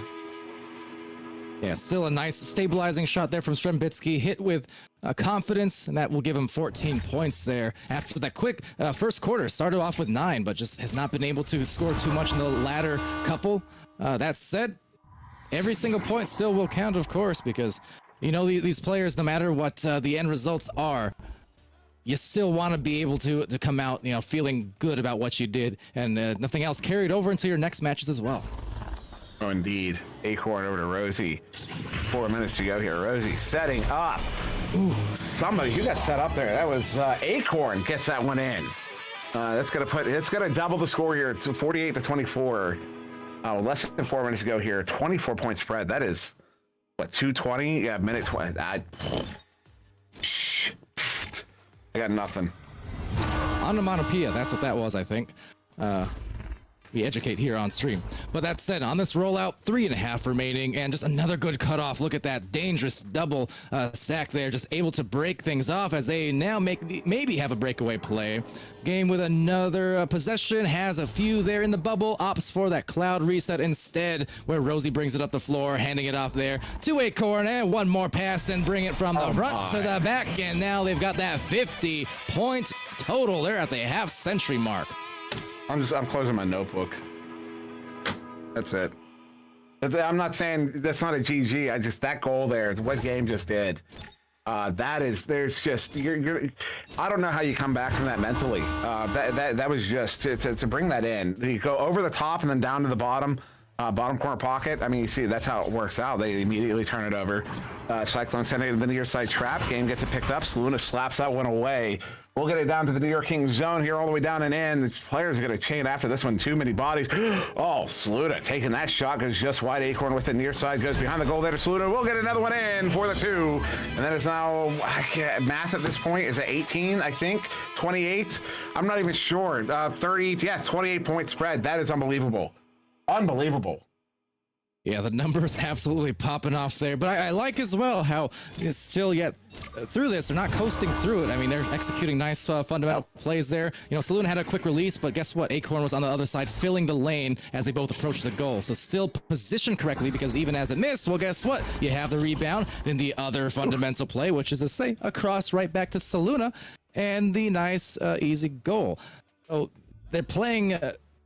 despite the fact that they're scoring in spades, they're playing this very fundamentally sound as they go for another backboarded play. There's Saluna again, and up to a lucky 13 for Saluna. Yeah, yes.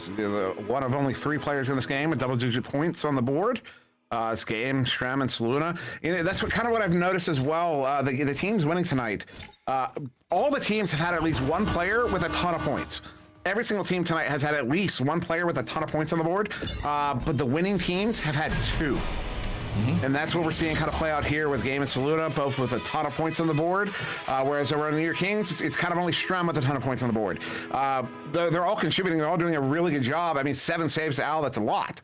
And that can be the catalyst for winning a game is saves on the board. But this is Orlando Cyclones. After that first quarter, somebody got angry. Somebody got angry and used that as fuel, as a superpower here. As Saluna's going to get stopped up there at the edge of the bubble. We're long since out of mathematical time for anybody wondering. In this 28-point spread, maybe no, it's going to be picked up here by Game. Less than 40 seconds to go. Orlando Cyclones have made a statement tonight.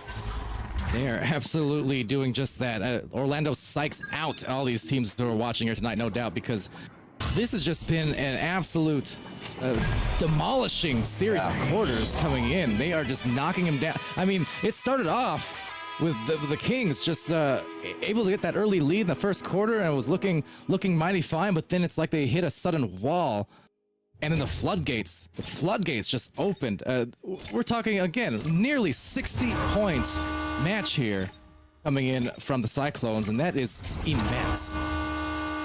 Immense. 30-point spread here, Cyclones. I'm gonna be honest. I'm gonna be real. I'm gonna be a little too honest right now. After this game, I expect the Cyclones to go all the way. I mean, fully all the way this season. This is a team. Their draft picks were perfect, absolutely perfect. Nobody else comes close. Some teams come close. Cyclones draft picks after watching them tonight, perfect. That's all I got. Okay, I'm not going to say. I am going to say something. I kind of called it. If you remember, after the first quarter, I was called crazy in the Twitch chat, but I don't know. I just there's something there. I think their relationships. I don't know. There's something about this team. So, anyways, you guys know what time it is. It is the Dominant Turkey time. So, what do we have? What do you think? I mean, do I have to pick one? Because you do. It's says who. This wasn't in the contract. Well, maybe it was. That said, though, just statements coming in from the Cyclones team, and I think for the Dominant Turkey, I mean, look, you gotta give it to Game just on stats alone, if nothing else. But it doesn't tell the whole story is a thing, right? Because there's so much. It was very much predicated off of, like, originally Rosie Hope had that great defensive set in the earlier half, and it kind of spurred on Game to start doing his beasting, and Saluna, getting up there with a 13, and then Acorn not able to hit double-digit points, but still has the most assists among the teams. So therefore, the Turkey I'm not sure. It's Thanksgiving. Everybody gets a turkey. And if that's not a correct answer, then sue me.